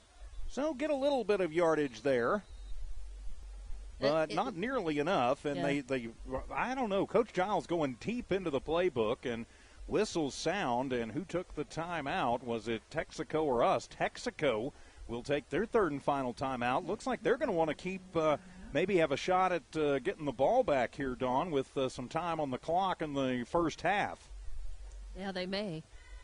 Of course, Jal Panther football brought to you by R360, Lasco Construction, IPS Incorporated, and Mike Guerin State Farm. Panther playoff football also brought to you by the City of Jal, Nana's Cafe, Panther Energy, and Full Coat Trucking. We appreciate their support of Panther football here on Kicks 103 and on the Lee County News and Sports YouTube channel. Also on the Jal tab at HobbsAmerica.com. Panthers win. They will play for a state championship next week. I know if they play Eunice, the game would be here. I would have to check on where it would be if it were Tularosa. So Jal will come back out of the timeout. It is 3rd down and still about 21 to go. Cadillon from the shotgun, trips to the right, has time, steps up in the pocket, wants it all, goes down the right side, trying to get Lujan, and he's going to be picked off back at the 10-yard line. And coming back is Villarreal. He's got some room to the 20, to the 25, up the middle to the 30. One man to beat, and he slips down before Rogelio Cadillon can tee off on him. But the INT at a bad time. And Dawn, I don't know what happened to the Jal offense on that, but they just looked like they were kind of playing around, not really playing. Yeah, I'm not sure either because it looked a little like a Chinese fire drill. And I don't know whether it was confusion about the call and I appreciate the play that was called. I don't know. You know, I appreciate going deep into the playbook to try and get some things worked out and to do some things. But you've got to do plays you can that your do that team after you go up by 35. You've got to pick things that your team can execute and execute well. So it'll be first down from the 39-yard line, make it the 40 for Texaco. Low snap, Fig handles it, throws it across the middle, has a man, and a nice job coming from behind by the Panthers and the defense. That was Cadillon, Jesus Cadillon, after Fig completes it to Collins for 3 yards. So a 3-yard completion. And you've got to think Texaco not getting in the hurry up really yet. Now they'll move up to the line with 1:03 to go here in the first half. They're going to run a 4-receiver set but bunch everybody in tight. Jal kind of running just a dime, and they're going to throw the screen to the near side. And coming out and just sliding down behind the line of scrimmage, losing yardage that time was Collins. Well, he was about to run into a big, blue and gold wall there. So it'll be third down and 10 again from the 40-yard line. They get the 41, 30 seconds to go. So third and a long 9, trips to the right, 1 to the left. Back to pass to Sig, throws it underneath, has a man, picks it off of the turf, and somehow gets away. Looking for some running room is Askew, and he's going to take it to territory and up to the 45-yard line. Pickup of 16 will move the chains. So Askew with a 16-yard catch. And pardon me, 7th first down. That's going to be 54 yards through the air for Cade Fig. 17 seconds to go on the clock, and I don't know why they haven't. They've spotted the ball. I don't know why they've stopped the clock. As soon as they spot the ball, clock should start running. Confusion going on, and I think it was about players on the field. Maybe. So it'll be trips to the left and 1 to the right. Texaco back to pass. Fig, and that one is going to get blocked at the line, and we have got a flag on the play. And so will it be a hold? Will it be a hurdle? What will the call be? It was thrown 10 yards behind the line of scrimmage by the back judge, and it'll be holding on Texaco. So another holding call on Texaco, going to move them backwards. Their 5th penalty for 40 yards. It was a nice, whoever reached a hand and blocked that, though. That was Cadillon. Cadillon had a nice presence there. And so move them back to the 39-yard line inside their own territory. So now they've got second down in Eunice. Both teams kind of moving the wrong way on their final possessions of this half. And only 12 seconds left to go in this half. So they're going to be shooting for the end zone. Fig has shown that he's got a strong enough arm to probably get it down to around the 20. And he's got some good skill players. Let's not kid ourselves on this one. So it'll be second down and 25 officially. Send trips to the left and 1 to the right. Now they're going to shift everybody around. Go twins left, twins right. Good snap, and Fig just going to keep it himself, and he is hit in the backfield and dropped by Cadillon. Rogelio comes through on the quarterback keeper. Not going to get credit for a sack on that one, but he is going to get Fig for a 1-yard loss, and that will end this first half of play. So we have played a half for the right to go play for a big blue trophy. It's Jal 34, Texaco 6. We're back in 3 minutes for the Panther halftime show here on Kicks 103.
Back here at Panther Stadium, Panther halftime show here on Kicks 103 KIXN Hobbs Jal.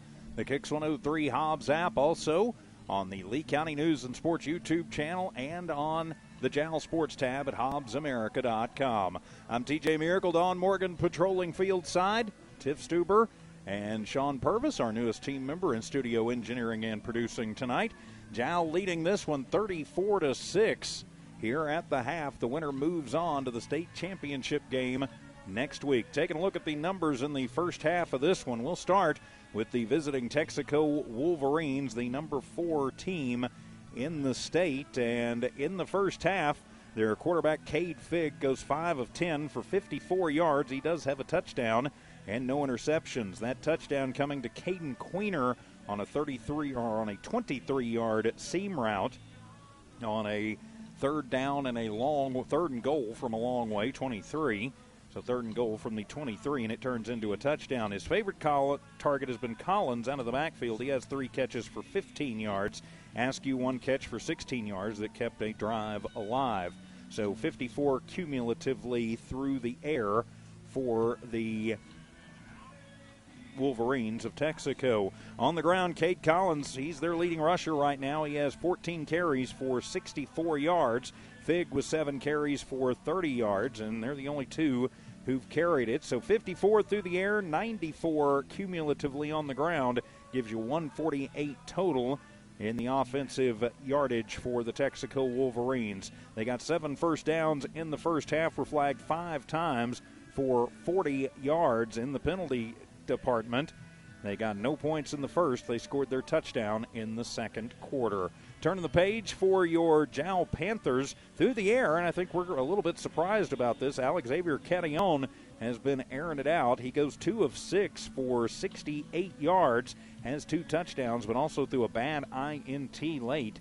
Those touchdowns coming on a 36-yarder to Jacob Lujan and a 32-yarder to Andres Lujan, after he threw a 23-yarder to Lujan that got called back with a hold. So each Lujan with a catch and a touchdown. Alexavier Catillon also leads the way on the ground, 10 carries, 104 yards with a rushing touchdown. Jacob Lujan, 6 carries, 77 yards. He also had an 89-yard kickoff return for a touchdown. And Rodriguez with 1 carry for 11 yards. 68 through the air, 192 on the ground, equals 260 total for the Panthers. They were flagged 3 times for 30 yards in the first half. Scored 20 points in the first quarter, 14 in the second.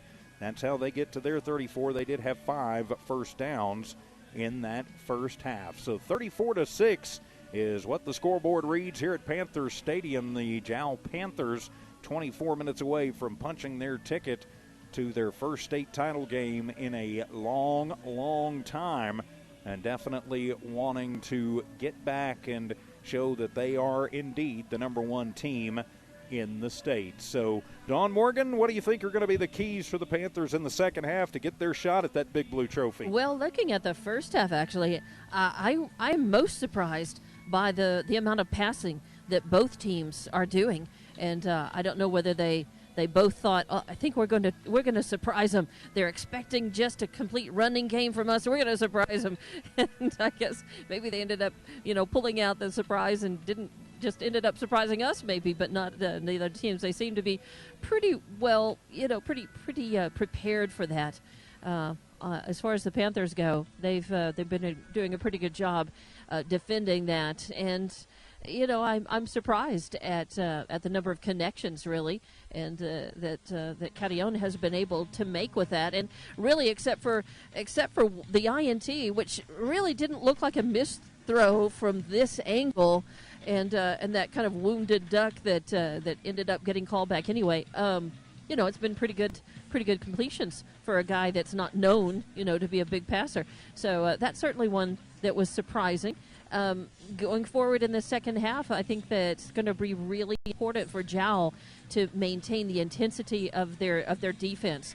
That they have had a very effective defensive game in the first half, and I think it's going to be really important for them to maintain that. It seemed to be getting a little bit less focused, a little bit weaker, and maybe the Wolverines were just getting stronger toward the halftime.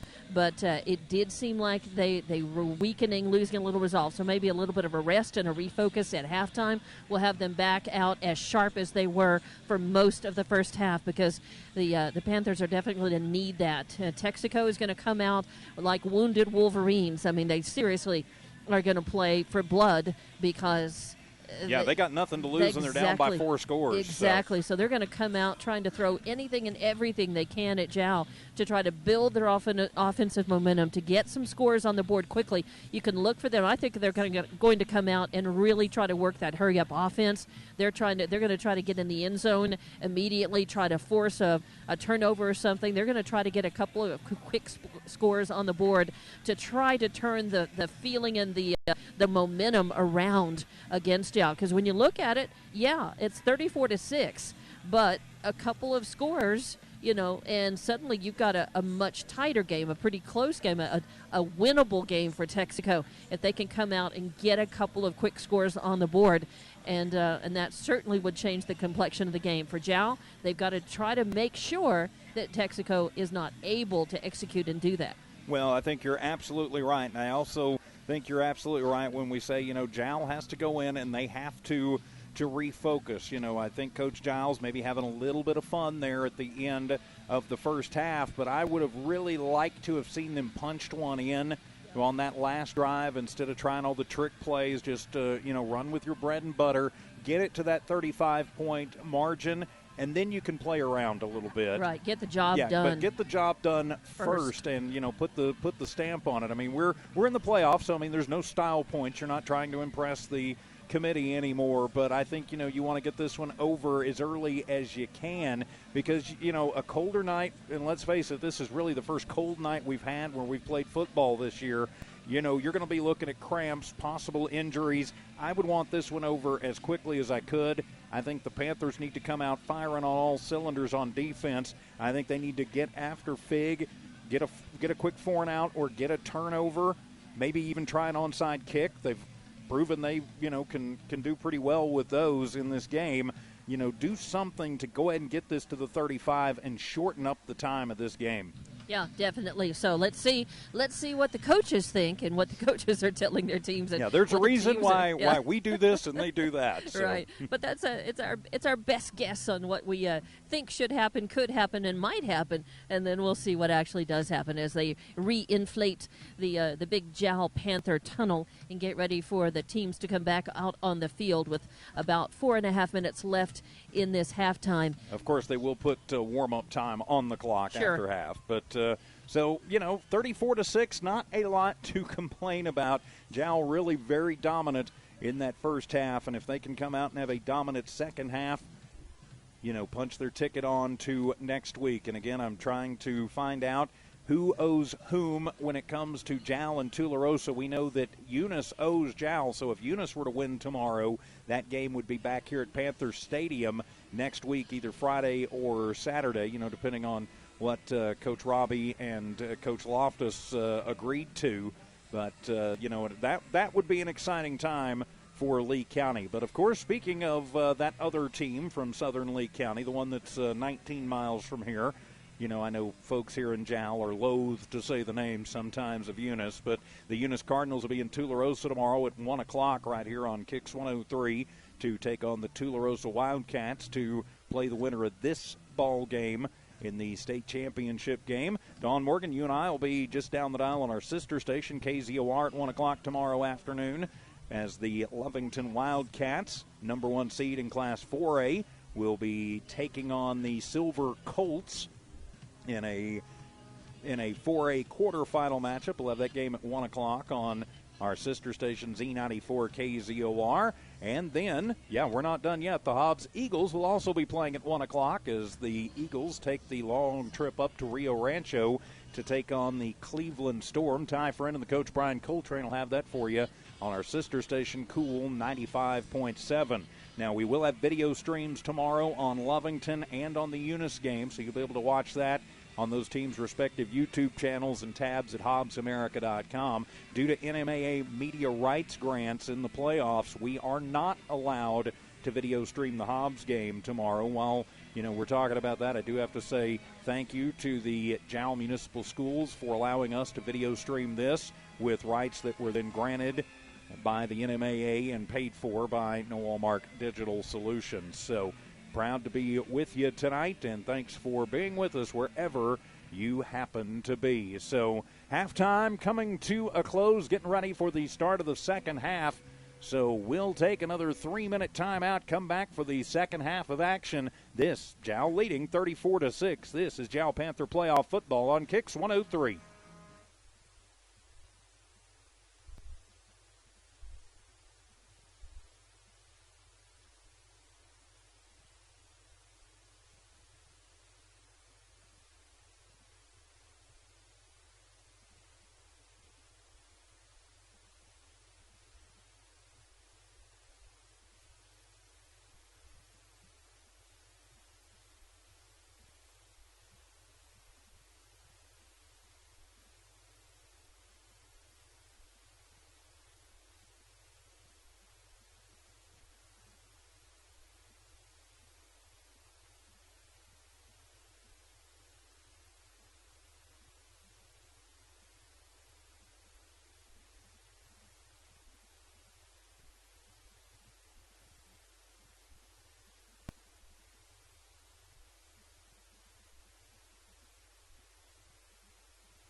Back here at Panther Stadium, getting ready for the start of the second half of action in this 2A semifinal game. The winner moves on to the state championship next week. The loser hits the basketball court. Jal up 34-6. Thanks for being with us tonight wherever you are, here in southeast New Mexico and West Texas on Kicks 103, around the world on the Kicks 103 Hobbs app, listening live, and thank you for watching live around the world on the Lee County News and Sports YouTube channel, and also on the Jal tab at HobbsAmerica.com. Jal Panther Playoff Football on Kicks 103, and from the Walmart Digital, brought to you by Fulco Trucking, Panther Energy, Nana's Cafe in the city of Jal, also Mike Guerin State Farm Insurance, IPS Incorporated, Lasco Construction, and R360.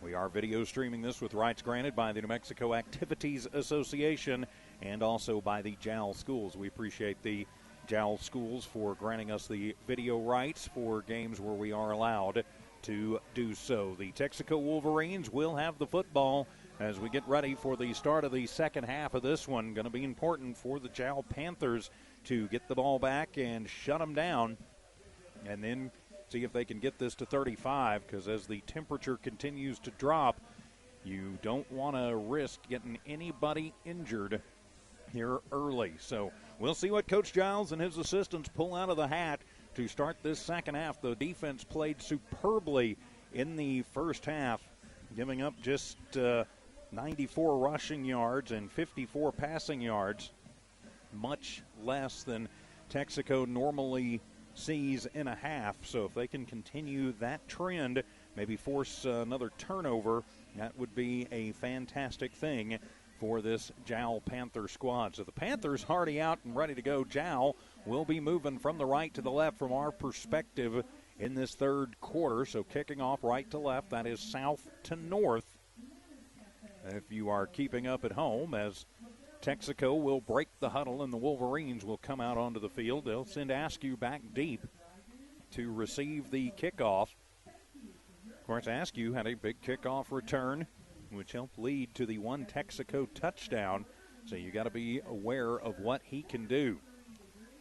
And it looks like Coach Gilbreth is maybe going to move some guys a little bit closer to the line this time in case they get kind of another knuckleball out of Rodriguez. So ready to go here in this third quarter of action.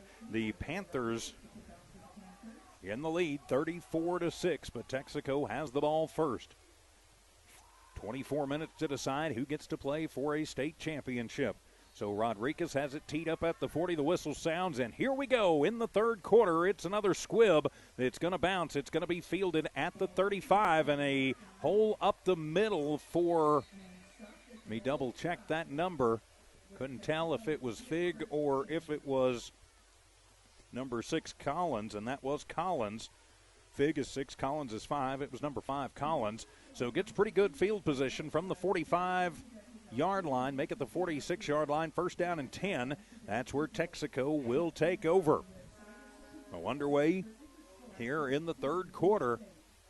Have to see what kind of adjustments that Texaco made offensively. Jal going to put 4 men on the line. Might be looking at the blitz. They hand it off to Collins. He's hitting the backfield, and he is going to be dropped immediately. Kettyon and Houston stop him before he can do anything, and he's going to be dropped behind the line. They're going to put him back across the 45 at the 44-yard line. It'll be a 2-yard loss, and so it'll be second down and 12. Great job by Kettyon and Houston. Both of those young men have had fantastic games, or a fantastic first half thus far. Texaco going to sit trips to the right and one to the left. From the shotgun, it'll be Fig. He's got Collins in the backfield with him. Just going to keep it himself. Goes over the right side. Is going to get the 2 yards back before Houston hits him again, and then Kettyon cleans him up. So he's going to get the 2 yards they lost back on the keeper, but no more. And so it'll be third down and 10. Way to stay home, and good job by Kettyon coming over to clean that one up after Houston got the hand on him. So an important third down and 10 here early. The Panther defense would love nothing more than to shut them down, get the ball back, and get this to 35 points. Send twins to the right, one to the left, tied into the ball game. 2 backs in the backfield with Fig. Low snap, handles it, fakes the handoff, looks, now he's going to be flushed. He is going to be hit back in the backfield, and he's going to be dropped back at the 35-yard line. And coming up from the bottom of the pile and slinging him down is Trent Butts. Trent going to get the sack. It is a huge loss all the way back to the 35-yard line. It's an 11-yard sack, second of the ball game for this Panther D, and it'll be punt time for the Wolverines. So you've always got to be aware of the fake, with Fig also being their punter. So it'll be fourth down and a long way to go. As back deep to receive is Jacob Lujan. So Jacob going to move up just in case. Now Fig will drop back into the punting position. So awaits the snap. High snap. He handles it, though, and he'll kick it kind of off the side of his foot. Helicopters, and is going to just bounce sideways and go out of bounds at the 42-yard line inside Panther territory. So that's where Jal takes over with 9:43 remaining in the third quarter. Up by 28. Can get this to running clock time if they can go ahead and punch this one in and get this one over early and get ready for a state championship game either next Friday or Saturday. So they put it at the 43 officially inside Panther territory. Jal Football. Great to have you with us on a chilly Friday night here in South Lee County. And we're going to have a whistle sound. I think maybe we had a player that had to come out, maybe an equipment problem there for Tay Smith.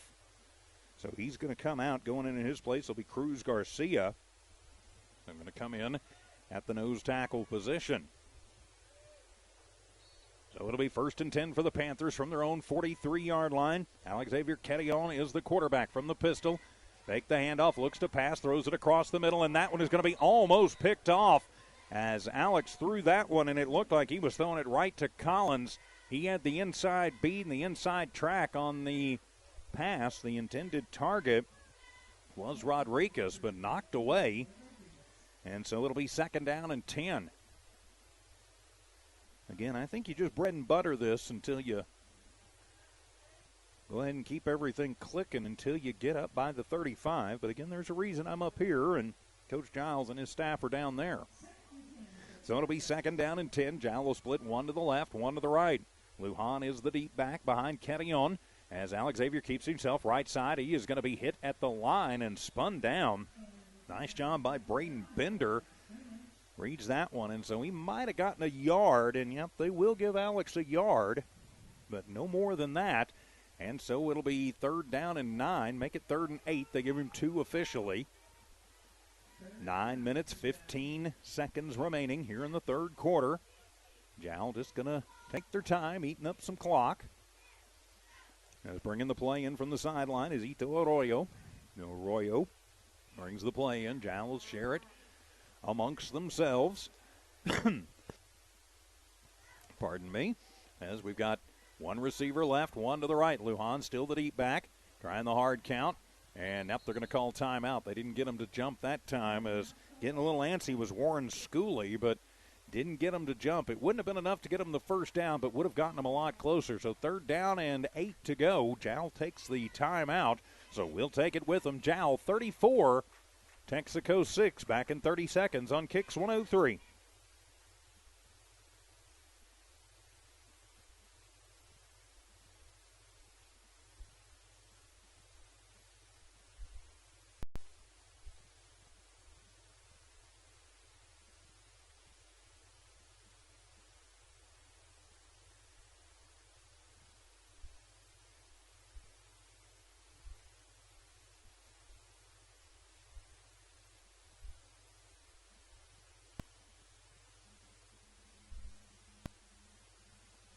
Back here at Panther Stadium, the Jal Panthers facing a 3rd down and 8. Take the timeout.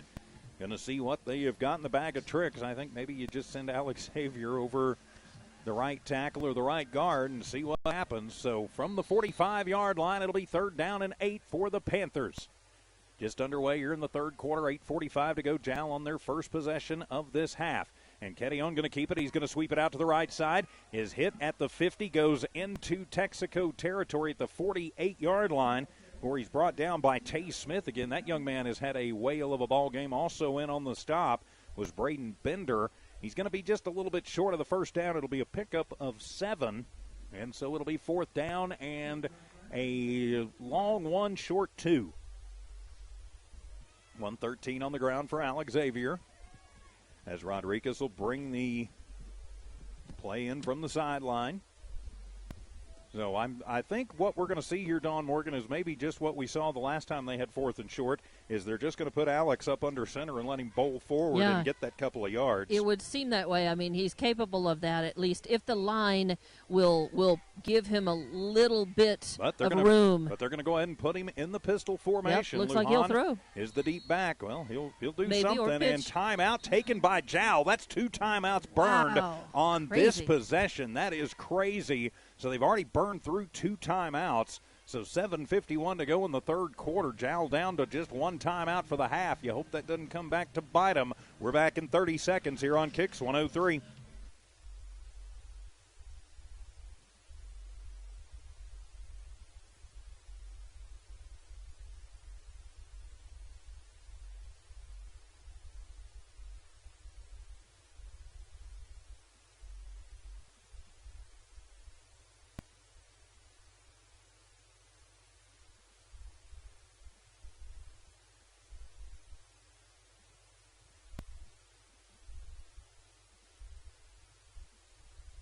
So facing a fourth down and long one, short two, the Jal Panthers burn their second time out of the opening drive here in the third quarter. They're up 34-6, but yeah, you don't want that to come back and bite you later. I'm TJ Miracle from high atop Panther Stadium. Don Morgan is field side.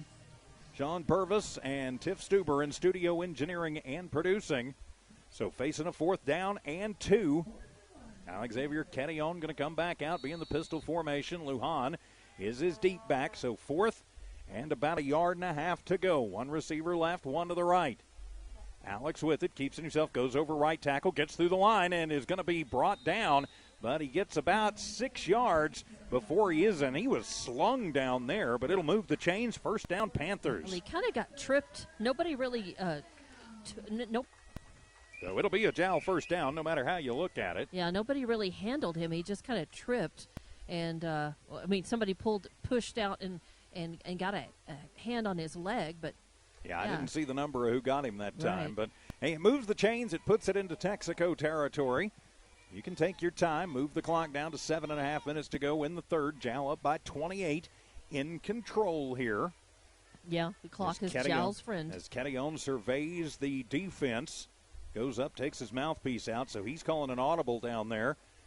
Wants to change something up, and he'll keep it himself. Gets a block, tries to cut it back in the middle, but nothing doing as Smith will bring him down again after he gets about 1 yard.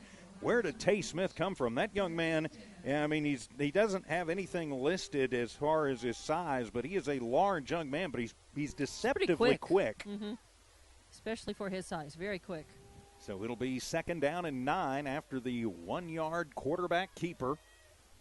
Again, the clock just going to continue to move as long as Jal keeps it in bounds. You want to keep them moving the chains, though. Right.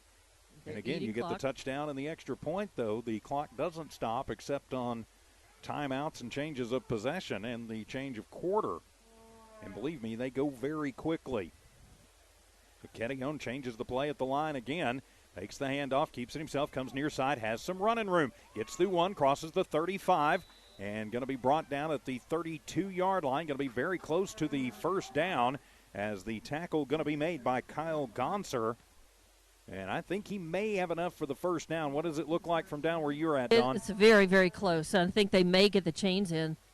Yeah, it could be that close. And, yep, they're going to say that he got it. It'll be a pickup of 9 and move the chains. First down, Panthers. Nice. 129 on 15 carries for Alexavier Ketillon, as the white hat keeps saying, move the chains. Yeah. he's standing. Maybe he's frozen. He's looking at like, hey, do you not believe me? I'm using sign language here. As Coach Bob Gilbreth is saying, I don't believe you, but as it'll be the 7th first down of the game for the Panthers. Play comes in from the sideline for Ito Arroyo as we are at the halfway mark of this third quarter. 6 minutes remaining in the third. 34-6 in favor of the Jal Panthers, trying to punch their ticket through to the state championship game next week. If it's against Eunice, it would be here. We'll have to check on Tularosa. Ketillon fakes the handoff and will come to the near side. Stiff arms a man, gets it to the 30, and is going to be pushed out of bounds by Reyes Hernandez. And he's going to get a couple of yards out of it, make it a 3-yard gain, so second down and 7. Those guys came dangerously close to saying some things loud. And I hear some stuff on the other side, both our side and theirs, not liking the officiating. If both sides are unhappy, that means it's kind of be a pretty good thing. This crew has done a nice job of, a ref's done a good job in a ref crew when you don't really notice them. With the exception of a pass interference call, yeah, they've called a good game. As 3 men across the front, showing blitz. Fake the handoff. Alex keeps it himself. Big hole up the middle to the 20 and is going to get upended by Collins. Let's see where he rolled, and they're going to put him up at the 16-yard line. So it'll be a 13-yard gain for Ketillon and move the chains. First down, Panthers. It would have been a little bit more if, he actually ended up getting about 3 yards just on the roll forward after getting. Unfortunately, as soon as a body part touches down, it's exactly. you are down at that point. I do believe they haven't changed that rule yet. So it'll be inside the Texaco red zone. First down and 10 from the 16 for the Panthers. I'm just talking about the distance he went up, maybe not forward, before he started rolling. That may be. One receiver left and one to the right. They are going to do some stacks in the tight end position on the left side. Lujan is the deep back. Catillon surveys and a timeout, and up. I think we're going to have a delay of game. Taking a little too much time, and it will be delay of game on the Panthers. So kind of a shot in the foot right there. Moves them back outside the red zone to the 21-yard line. I mean, I can see you want to burn as much clock as you can. You want to get the score, but it'll move them right to the 20. So we're right at the 15 then. At the same time, you don't want to shoot yourself in the foot and start undoing the advantage of managing the clock. No, and that was late in that second quarter. They had those 3 straight holding penalties that really hurt them. So that did. Still inside the red zone from the 20-yard line. Hand it off to Lujan. Nope, Alex keeps it himself. He's got some room. Fake. He's to the 10. Tripped up there. Stays on his feet. Somehow to the 5. Still on his feet. High stepping and into the end zone. Ooh. 6 on the board. Touchdown Panthers. 20 yards out. Alexavier Catillon. High stepping it, styling and profiling, and makes it a 40-6 Panther lead. And I really don't know. I don't think you can teach that, how to just get out, slip out of so many tackles. He should have been down at least twice. Yeah, at least. As Smith got a hand on him, it looked like Queener got a hand on him, Bender got a hand on him. And they weren't just passing him, they were stand up trying to tackle and stop him, and they did stop him for, just briefly. Point after coming from Rodriguez. It's a bad snap, and we're going to have flags flying everywhere, and it'll be false start on Jal, so that'll move them back 5 yards, and we will try this one again. Oof. Moves it back 5 yards. Again, Rodriguez has got plenty of leg for it. So they're going to move them back 5 yards. It was not a good snap. No, but Catillon is a little confused by it. He's talking to the official about it. He's not arguing necessarily. I think he's asking, can we assess this on the kickoff? But Rodriguez has got the leg, but they're going to have a good snap and a good hold. So that'll move them back. So point after to come from the 7-yard line, when they were where they'll snap it, and so it'll wind up being about they're going to set up at the 15, so a 25-yard point after attempt. And I saw him kick one from at the 20 in the warm-up, so even farther than this. So Rodriguez, it's a high snap.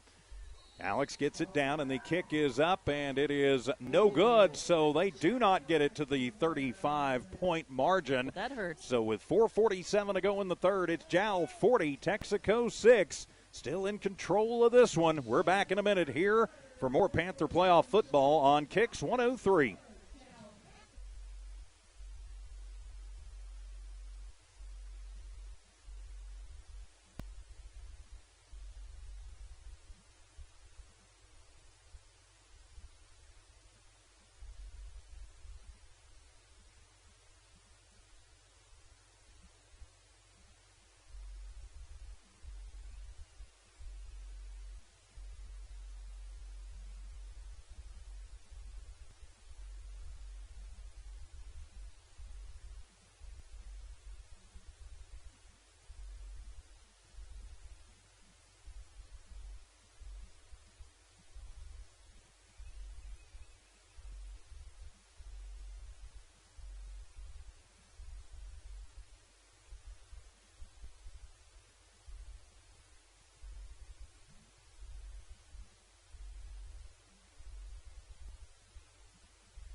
20 yards on the quarterback keeper for Alexavier Catillon, but a false start penalty means that the point after is no good as they moved them too far back. So the Panthers are up by 34 with 4:47 to go here in the third quarter. I'm TJ Miracle. Dawn Morgan patrols field side. Sean Purvis and Tiff Stuber in studio engineering and producing. So Rodriguez to kick it off with Jal up by 34. And he will squib it, and that one's going to the sidelines. And I think if I'm Texaco, I may make Jal re-kick this, Dawn. Well, we'll see. It's so close. It's at the 33. I mean, they'll have it at the 35, but if they make Jal re-kick it, they've got a good return game. So I'm not sure I don't make him re-kick it. Score update coming in from the other end of the county as Tatum has tied it up in the third quarter, all knotted at 8 apiece in the 8-man state championship game. Just down the dial on our sister station, KZOR. Wow, who would have thought that would turn into a defensive slog? Yes. Slugging it out in the yeah. trenches. Wow. Yeah, I expected that game at this point to be like 45-42. It just shows that there's a reason I'm the broadcaster and not a coach or a professional gambler. So they take it at the 40-yard line. Thought it should have been at the 35, but okay. 1st and 10 from the 40. That's where Texaco will take over with 4:47 to go here in this third quarter. Fig from the shotgun, going to keep it himself. Goes right side, a little bit of room, and gets away from one, but can't get away from the second, and is tripped up and spins forward across the 45 to the 46-yard line. It'll be 2nd down and 4. Again, if I'm Jal, I let him take 4 or 5 yards up the middle all day long. It eats a lot of clock. It sure does. So 2nd down and 4 to go. 4:20 remaining in the third. And the clock is ticking as we speak. So. Yes, it is. Texaco going to send a man to the left and 2 men to the right this time. 3 men to the right this time. Something tells me they're probably going to shift somebody over to that other side. Well, they don't this time. So Fig, 3-step drop is going to be pressured as Catillon gets him back at the 40, a 6-yard sack. So Catillon gets him for what they gave up just a minute ago. 3rd sack of the ball game. 2nd for Roger, and it is 3rd down and 10. Big move for the Boise State commit. Yeah, very nice. Just walked right across the line and hauled him down. Yes, he did. So now it'll be 3rd down and 10 for Texaco. Catillon coming up in a big way. Clock continues to move. 3.5 remaining in the third quarter. Panthers up by 34, 40-6. And are 15 minutes away from punching their ticket for a chance at a Big Blue trophy for the state champions. Trips to the right, one to the left, though the wide receiver screen near side, and that one almost picked off. How did Rodriguez not hang on to that? That's what he's thinking right now. Although Alexander is patting his helmet, saying, and actually that was Baeza, Damian Baeza, number 19. Yeah, number 19, not 18. And it looked like 18 to me at first until Alexander Catillon came over and patted him on the helmet like, he would have nice try. He would have had the pick 6 on that one. He would definitely had nothing but open field in front of him. Special teams coming on as Jacob Lujan drops back deep to receive, but he points out, hey, watch out. They've got some different guys in. Watch for the fake. And they will fake it. They'll do the direct snap on the Wildcat to Collins. He goes to the left side, stays on his feet, but finally Catillon going to run him out. And then Catillon, the law firm of Catillon and Catillon, going to team up to bring out Collins after a 7-yard gain. So it'll go over on downs. 1st down for the Panthers. Still, nice work by the defense. They have and really come good through job this by game. Jacob Lujan to point out, hey, wait a minute, there's some different guys in there. They're going to fake it. Right. And he was on the charge, too, as soon as he felt that one coming from his deep position for the return. So Jal with good field position at the Texaco 48-yard line. 3:09 remaining in the third quarter. Jal going to try and punch it in, get to the running clock time. You've got to think. One receiver left, one to the right. Option look, nope. Catillon keeps it himself. Starts it left, cuts it back up the middle, gets away from one, then is going to get stood up across the 45 at the 43-yard line. It'll be a 3-yard pickup or a 5-yard pickup before the rugby scrum starts. 170 on 20 carries for Catillon. It'll be 2nd down and 5. As the train is coming through, that will be the New Mexico Railway Company coming through, the 9 o'clock train. We've seen that here a time or 300 over the years. Going down to the terminal, I guess, in Monahans, Texas-New Mexico Railway. It's a very loud train. Yes, it is. One to the left, one to the right. Let's see if the Panther train can keep her rolling. Oh. Yeah, I know. You knew it was coming. One to the left, one to the right. Fake the handoff. Ooh, nope. They give it to Lujan, but nowhere to go as Smith will drop him behind the line. It'll be a 2-yard loss for Jacob, and so now it'll be 3rd down and around 6. As the Panther faithful under me, we're up by 34, but hollering, you got to block, boys.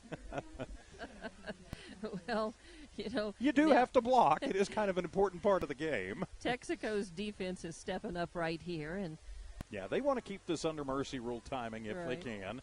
So 3rd down and 6, a minute and 38 seconds remaining in the third quarter. Jal in control of their destiny here, up 40-6. Trips to the right, one to the left. Ketty on from the pistol. Lujan is the deep back. Get it.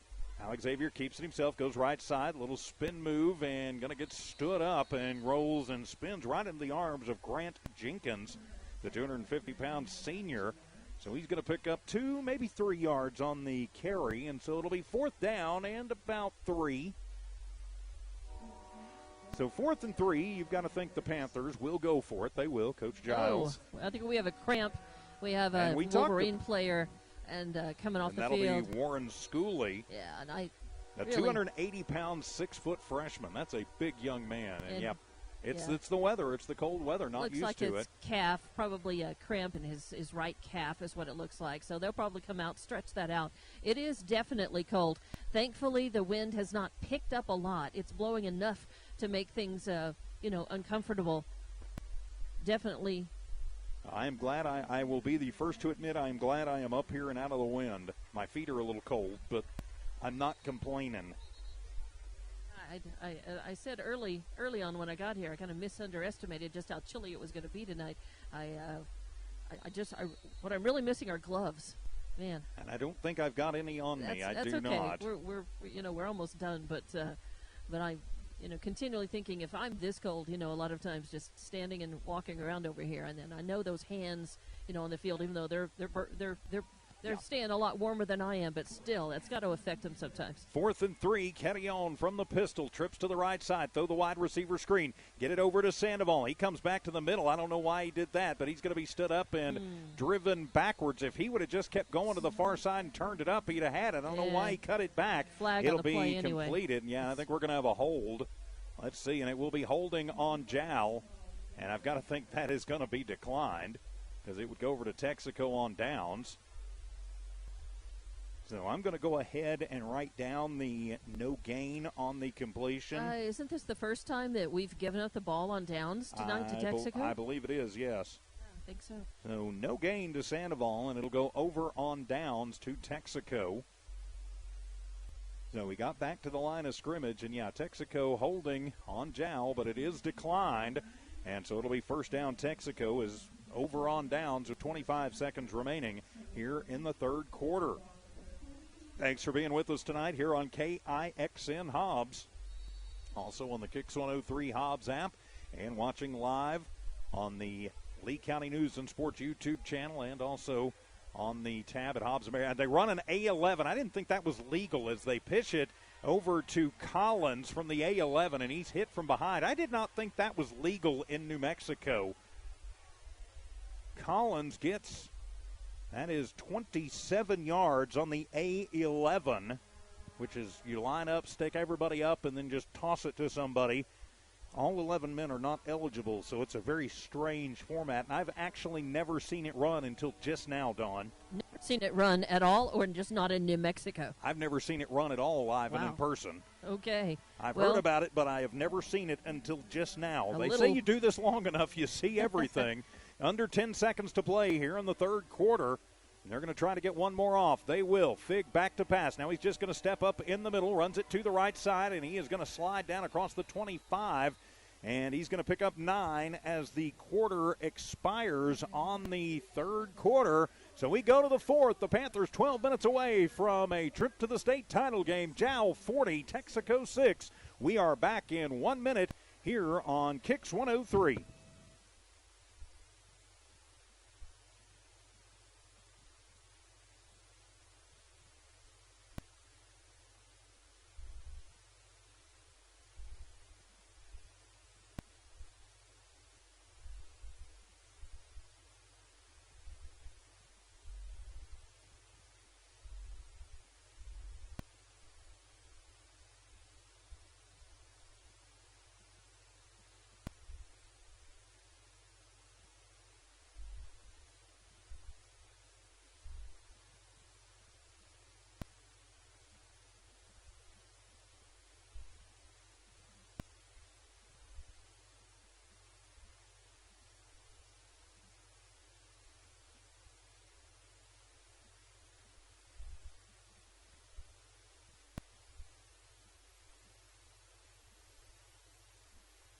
Back here at Panther Stadium, start of the fourth quarter, Jal Panther playoff football here on Kicks 103. Jal in control of this one and cruising 40-6, but Texaco on the move. It'll be second down and 1 as we start this fourth quarter. They are on the 24-yard line inside Panther territory. I'm TJ Miracle, high above Panther Stadium. Dawn Morgan patrols field side for us tonight as we get ready to get this fourth quarter underway. Sean Purvis, newest member of our team, in studio engineering and producing with Tiff Stuber. So now they'll blow the whistle as a late check-in is Reyes Hernandez. He's going to come over and split out wide to the left side. So it'll be second down and 1. Fig with it. Pressure comes. Wants it on the right side. Throws it up. That one is going to be picked off as Rodriguez gets it. He's coming back. He's to the 20, to the 25, to the 30, and going to be spun down by Fig at the 30. Flag on the play. That's in the neighborhood of holding. I think Jal is going to decline that penalty and take the INT, but we'll see for sure. As Rodriguez has had a couple of chances tonight, and I think maybe he finally got one, Dawn. Yeah, that was definitely an 18. And it will be actually an illegal block on the Texaco Wolverines, and that is going to be declined, and I think appropriately so. So the INT, Jowl gets their second turnover of the night, and so they'll take over first and 10 from the 30 as Rodriguez got a good return of about 24, 25 yards on that. Yeah, nice INT and just good heads-up play. So Looked up in the right, put himself in the right position to be able to get that. So now it'll be first and 10 for the Panthers. High snap, Kettyon handles it. He's going to come near side. Now he's going to cut it back. Crosses the 35 to the 40 to the 45, out near the 50-yard line, and Fig is going to ride him down like a pony. But it'll be a 20-yard gain and move the chains. First down, Panthers, as Kettyon saying, all right, let's keep this one going here, boys. 193 on the ground for Alex Xavier Kettyon. First and 10 right at midfield for the Panthers. Still 11 and a half minutes remaining in the ball game. Jal up 34-6. So almost time to start making plans for a state title game next week. I would love to see it be Jal and Eunice right here at Panther Stadium. First and 10 from midfield. Kettyon from the pistol. Low snap. Alex takes it himself. Comes right side. Has some room. Gets away from 1 to the 40. Cuts it back. Still on his feet to the 30. Gets hit up high and then hit low and then hit high again. Finally going to be wrestled down by Gonser. But he's up to near the 30-yard line. See where they're going to put him. They're going to put him at the 32, so it's a pickup of 18 and move the chains. First down, Panthers. And, Dawn, that means he has, I'm doing math, and that's a dangerous thing. That will be 211 rushing yards for Alex Xavier Kettyon. Yeah, nice game. So 211 for Kettyon, 75 for Lujan. They have carried the load as they have all season. From the 32-yard line, first down and 10 for the Panthers. 10.5 remaining in the ball game. Stacking trips to the left side, almost in the tight end position, 1 to the right. Hand it to Lujan. Nope, as Kettyon keeps it himself, but he is going to get tackled by Smith, who brings him down back at the 35-yard line. So a 3-yard loss. It was a quarterback keeper, so no sack. They do have 1 sack on him in the ball game. So now 208 on 23 carries, and it'll be second down and 13. Again, you want to see the Panthers offense go ahead and punch this one in, if at all possible here. Clock continues to move, under 10 minutes remaining here in this state semifinal game. 2A in New Mexico. Winner moves on to play the winner of Tularosa and Eunice. That game will be tomorrow in Tularosa.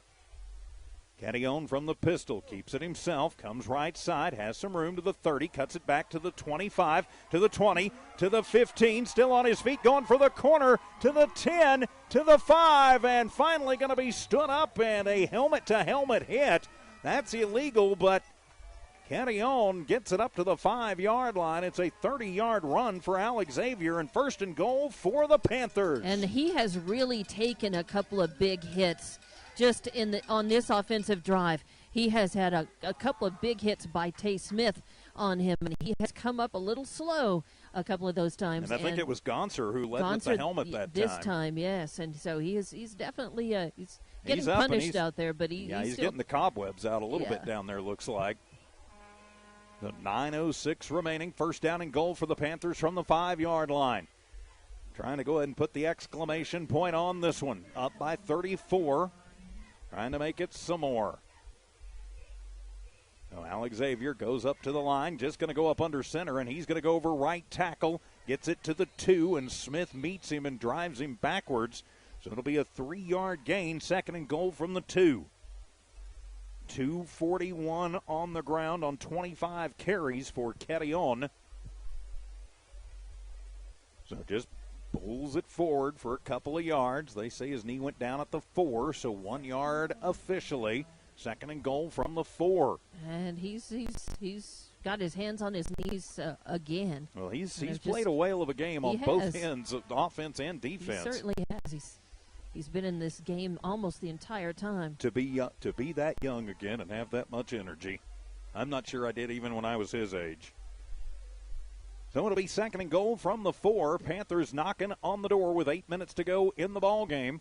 High snap, Alex with it, takes it himself, gets a good block from Jacob, and into the end zone from 4 yards out. 6 on the board. Touchdown, Panthers. That'll be the third rushing touchdown of the ball game for Alex Xavier Carrion, and that will get us into the running clock situation. 46-6. The Panthers go up by 40 and make a statement against the team other than Eunice that hung the closest with them this season. And Don, I think we can start making plans for a state championship game next week. Yeah, it's a pretty good call with the 7:54 left on the clock right now. And that 7:54 will go very quickly unless, of course, Texaco is able to get it back down to 35. They're going to go for 2 here to try and make it a little bit more. And Alex will keep it himself, cuts it back over right tackle and into the end zone. Actually, the ball squirts out. And nope, as the ball squirted out, nobody could control it as chasing, but not able to corral it was Jesus Carrion, but still up by 40 points, makes it a running clock situation. 7:54 remaining in the ball game. It's Jal 46, Texaco 6. Back in 30 seconds here on Kicks 103.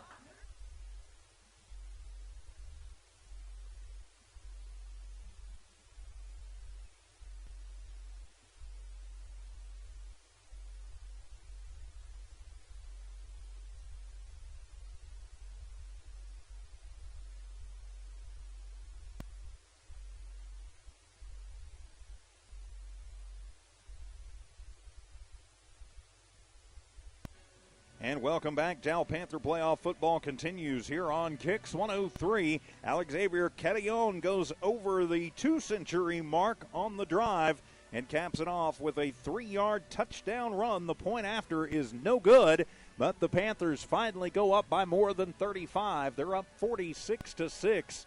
And so the remaining 7:54, this one will go quick. The only way that the clock will stop will be on timeouts and changes of possession. I'm TJ Miracle, high above Panther Stadium. Don Morgan patrolling field side. Tiff Stuber, Sean Purvis in studio engineering and producing tonight. So the Panthers are 7:54 away from playing for their first state championship, and I don't even remember. I looked it up, but I forgot to write it down. It's been at least 15 years. And so Rodriguez will kick it away and puts that one on the ground, and it's a skipper, but we've got flags and whistles, and I think we're going to have offsides on the Panthers. False start or offsides, one or the other. Hopefully nobody lined up offside, and it will be offside on the Panthers. So somebody lined up offsides on Jal, so move them back 5 yards, and we'll try again. Just a silly penalty. It's one of those. But actually, it's not that silly because what it did was it started the clock. Well, that's true, and the clock keeps running, so that's just more time that gets eaten off. But in terms of mental lapses, that's not something you really want to have happen. No, I mean, when you're up this far, it's not going to hurt you. But, again, I think they're showing it's getting toward the end of the game. They're up big. They're relaxing just a little bit, and Not going to be able to do that against Tularosa or Eunice next week. No.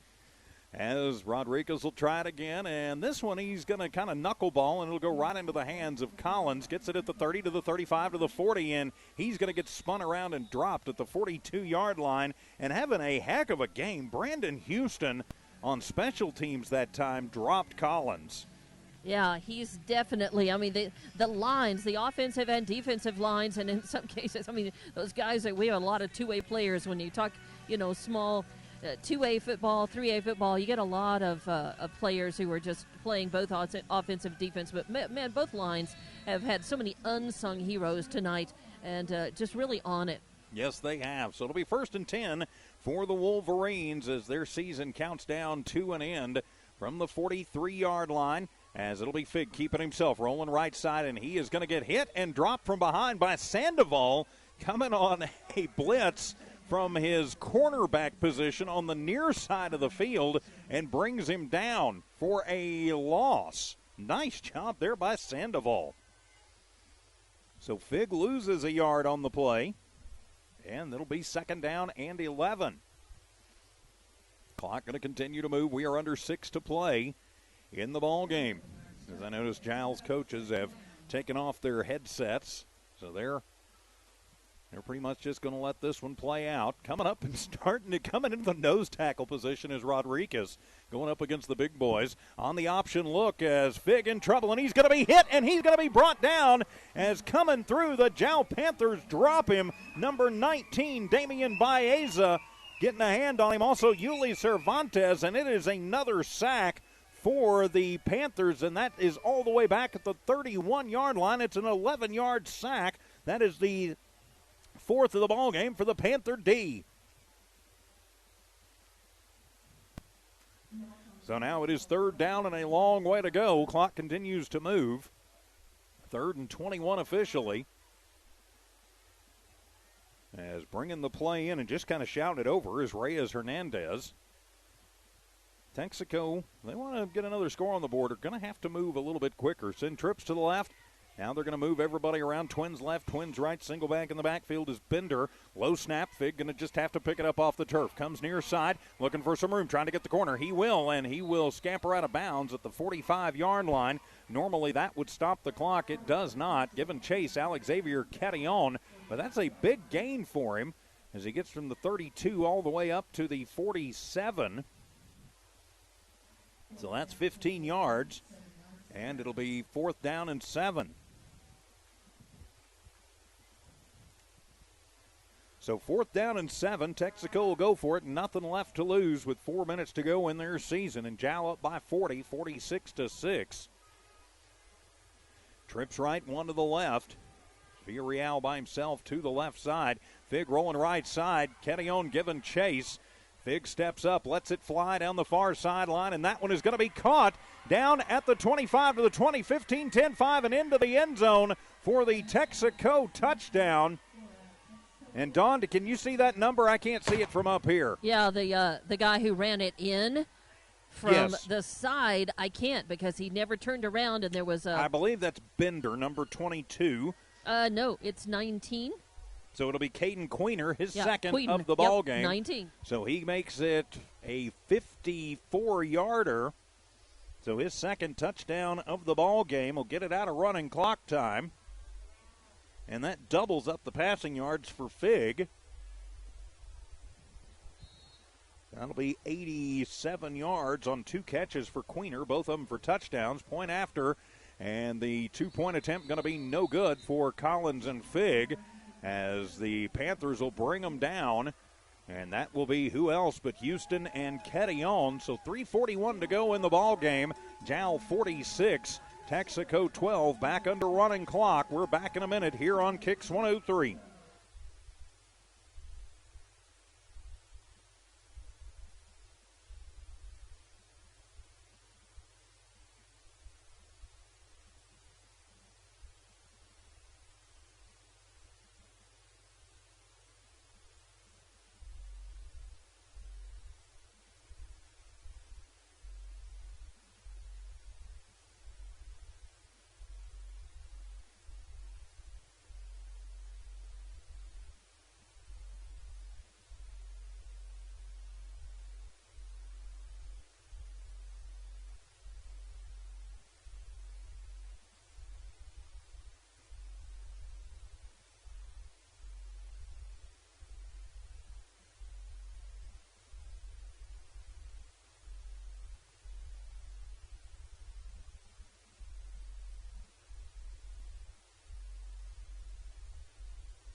It's a 54-yard touchdown strike from Cade Figg to Caden Queener.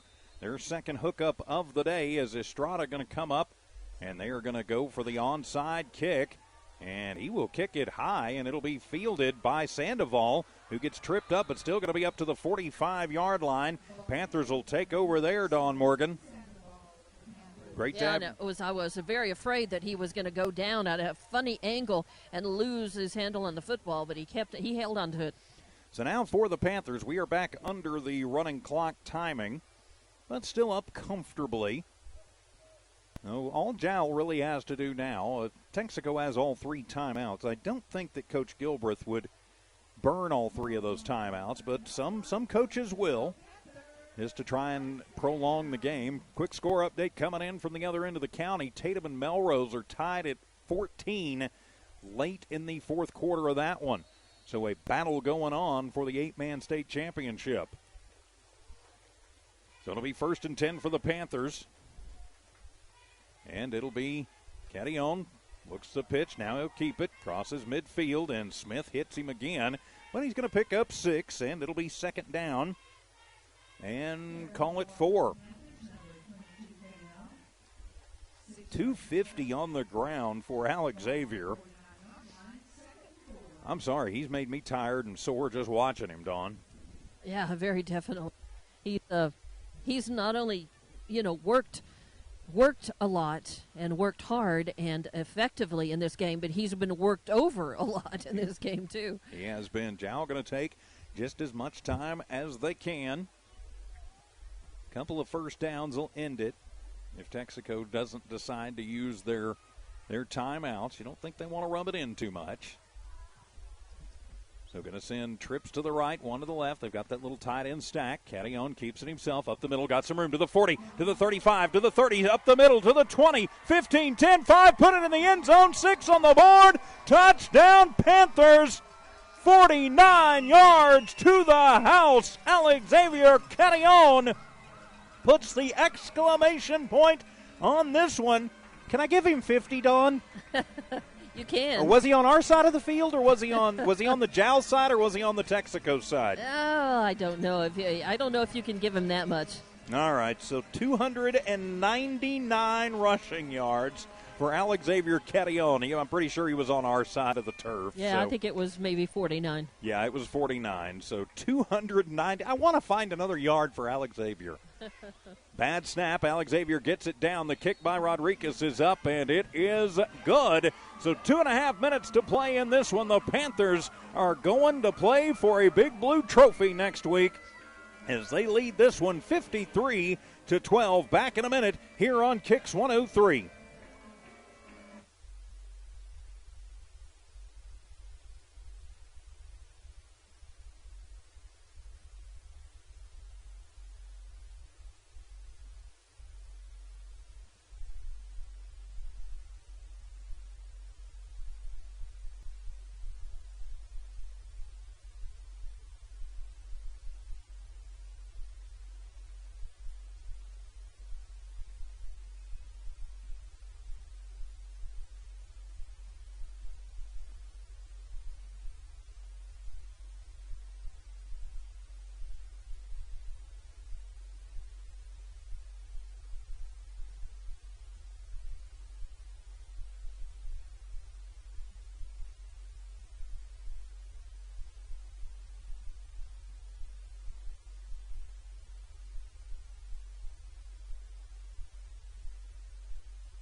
.49 yards from Alex Xavier Cadillon on the quarterback keeper. The point after by Rodriguez is good.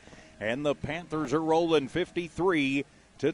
Back here at Panther Stadium, I'm TJ Miracle. Rodriguez tees it up to kick it away. The Panthers 2.5 minutes away from going to the state title, as that one is going to squib on the ground and is going to go out of bounds. And so flag on the play. And so it will be Texaco football. They're going to see if, nobody touched it, so it'll be Texaco football. And I think they do have the option of taking it at the spot of where it went out of bounds, and I think that's what they're going to do here. I'm TJ Miracle, Dawn Morgan patrolling field side. Thanks for being with us. And, it'll be Well, he called false start on Jal. It's a kickoff out of bounds. It's not a false start. So it'll be Texaco football at about the 45-yard line. So clock is moving, though. 1:50 remaining in the ball game. Panthers up by 41. And they'll mark it at the 49-yard line inside Panther territory. That's where Alexavier Quetillon took it in just a moment ago. So 90 seconds remaining in the ball game. Empty set in the backfield. Fig is the quarterback. Send a man in motion from the right to the left. That is Bender. Fig, 6-step drop, throws it underneath, has it complete. That's to Collins, but he's going to get about 2 before he eats a Panther sandwich and comes down after a 3-yard gain. So Collins with his 4th catch of the game. 111 through the air for Fig, and it is 2nd down and 7. But it'll just keep the clock moving. We are under 1 minute to play here on a chilly Friday night in Jal, New Mexico. The Jal Panthers looking to get to their first state championship game in a couple of decades and knocking off one of the perennial powers in the Texaco Wolverines. Trips to the right, 1 to the left. Single back in the backfield with Fig. Jal just going to rush 4 on this one. Fig rolls to the right side, gets his own man pushed back into him, somehow stays on his feet, throws it back across himself, has it complete to Bender across the 45, down to about the 43-yard line. That was a run and a catch of about 40 yards that nets in a 6-yard gain, and so it'll be 3rd down and 1. I don't think that they're going to be able to get another playoff here as it's down to 10 it's 12, 11, 10, 9. Yep, they're not. They're hugging it up in the backfield. And so that will do it as 5, 4, 3, 2, 1. And the cannon sounds, and the Jal Panthers have punched their ticket to the 2021 NMAA 2A football state championship game. The Panthers victorious 53-12 here this evening. Jal Panther playoff football and the Jal Panthers state championship postgame show comes your way in 3 minutes. This is Panther football on Kicks 103.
Welcome back to Jal Panther football. The Panthers victorious tonight and have punched their ticket through to the state championship with a win over Texaco, number 4 in the state, 53-12 is the final. I'm TJ Miracle, Don Morgan patrolling field side, Sean Purvis, Tiff Stuber in studio engineering and producing, and a late score update coming in from the other end of the county. The Tatum Coyotes have just taken a late lead in the 8-man state championship game, 20-14. That game on our sister station, KZOR. Let's take a look at some of the numbers in this one quickly as the Panthers huddle up before we talk to Coach Giles with Dawn Morgan Fieldside. Cade Figg on the night for Texaco goes 8 of 15 for 117 yards, 2 touchdowns, and 1 interception. Both those touchdowns coming to Caden Queener of 23 and 54 yards respectively.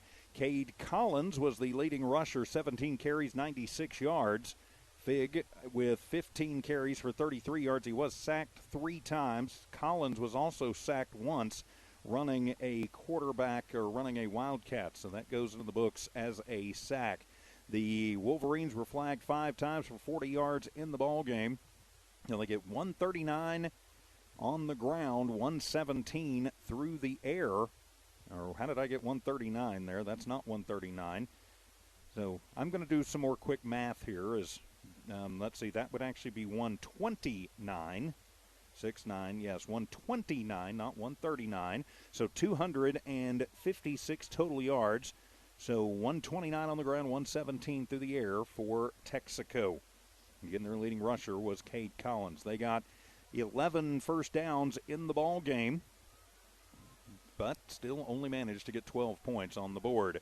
For the Jal Panthers, Alex Xavier Ketillon, it was his night. He had 28 carries, 299 yards to go along with 4 rushing touchdowns. He also threw for 2 scores. And let's take you fieldside. Dawn Morgan with Coach Giles. Hey, Coach Giles, congratulations. Nice win tonight. Headed for the championship game. Is this what you guys expected and really worked for all year? Yeah, I mean, every year I think any team should be going in looking for a state championship. That should be the goal.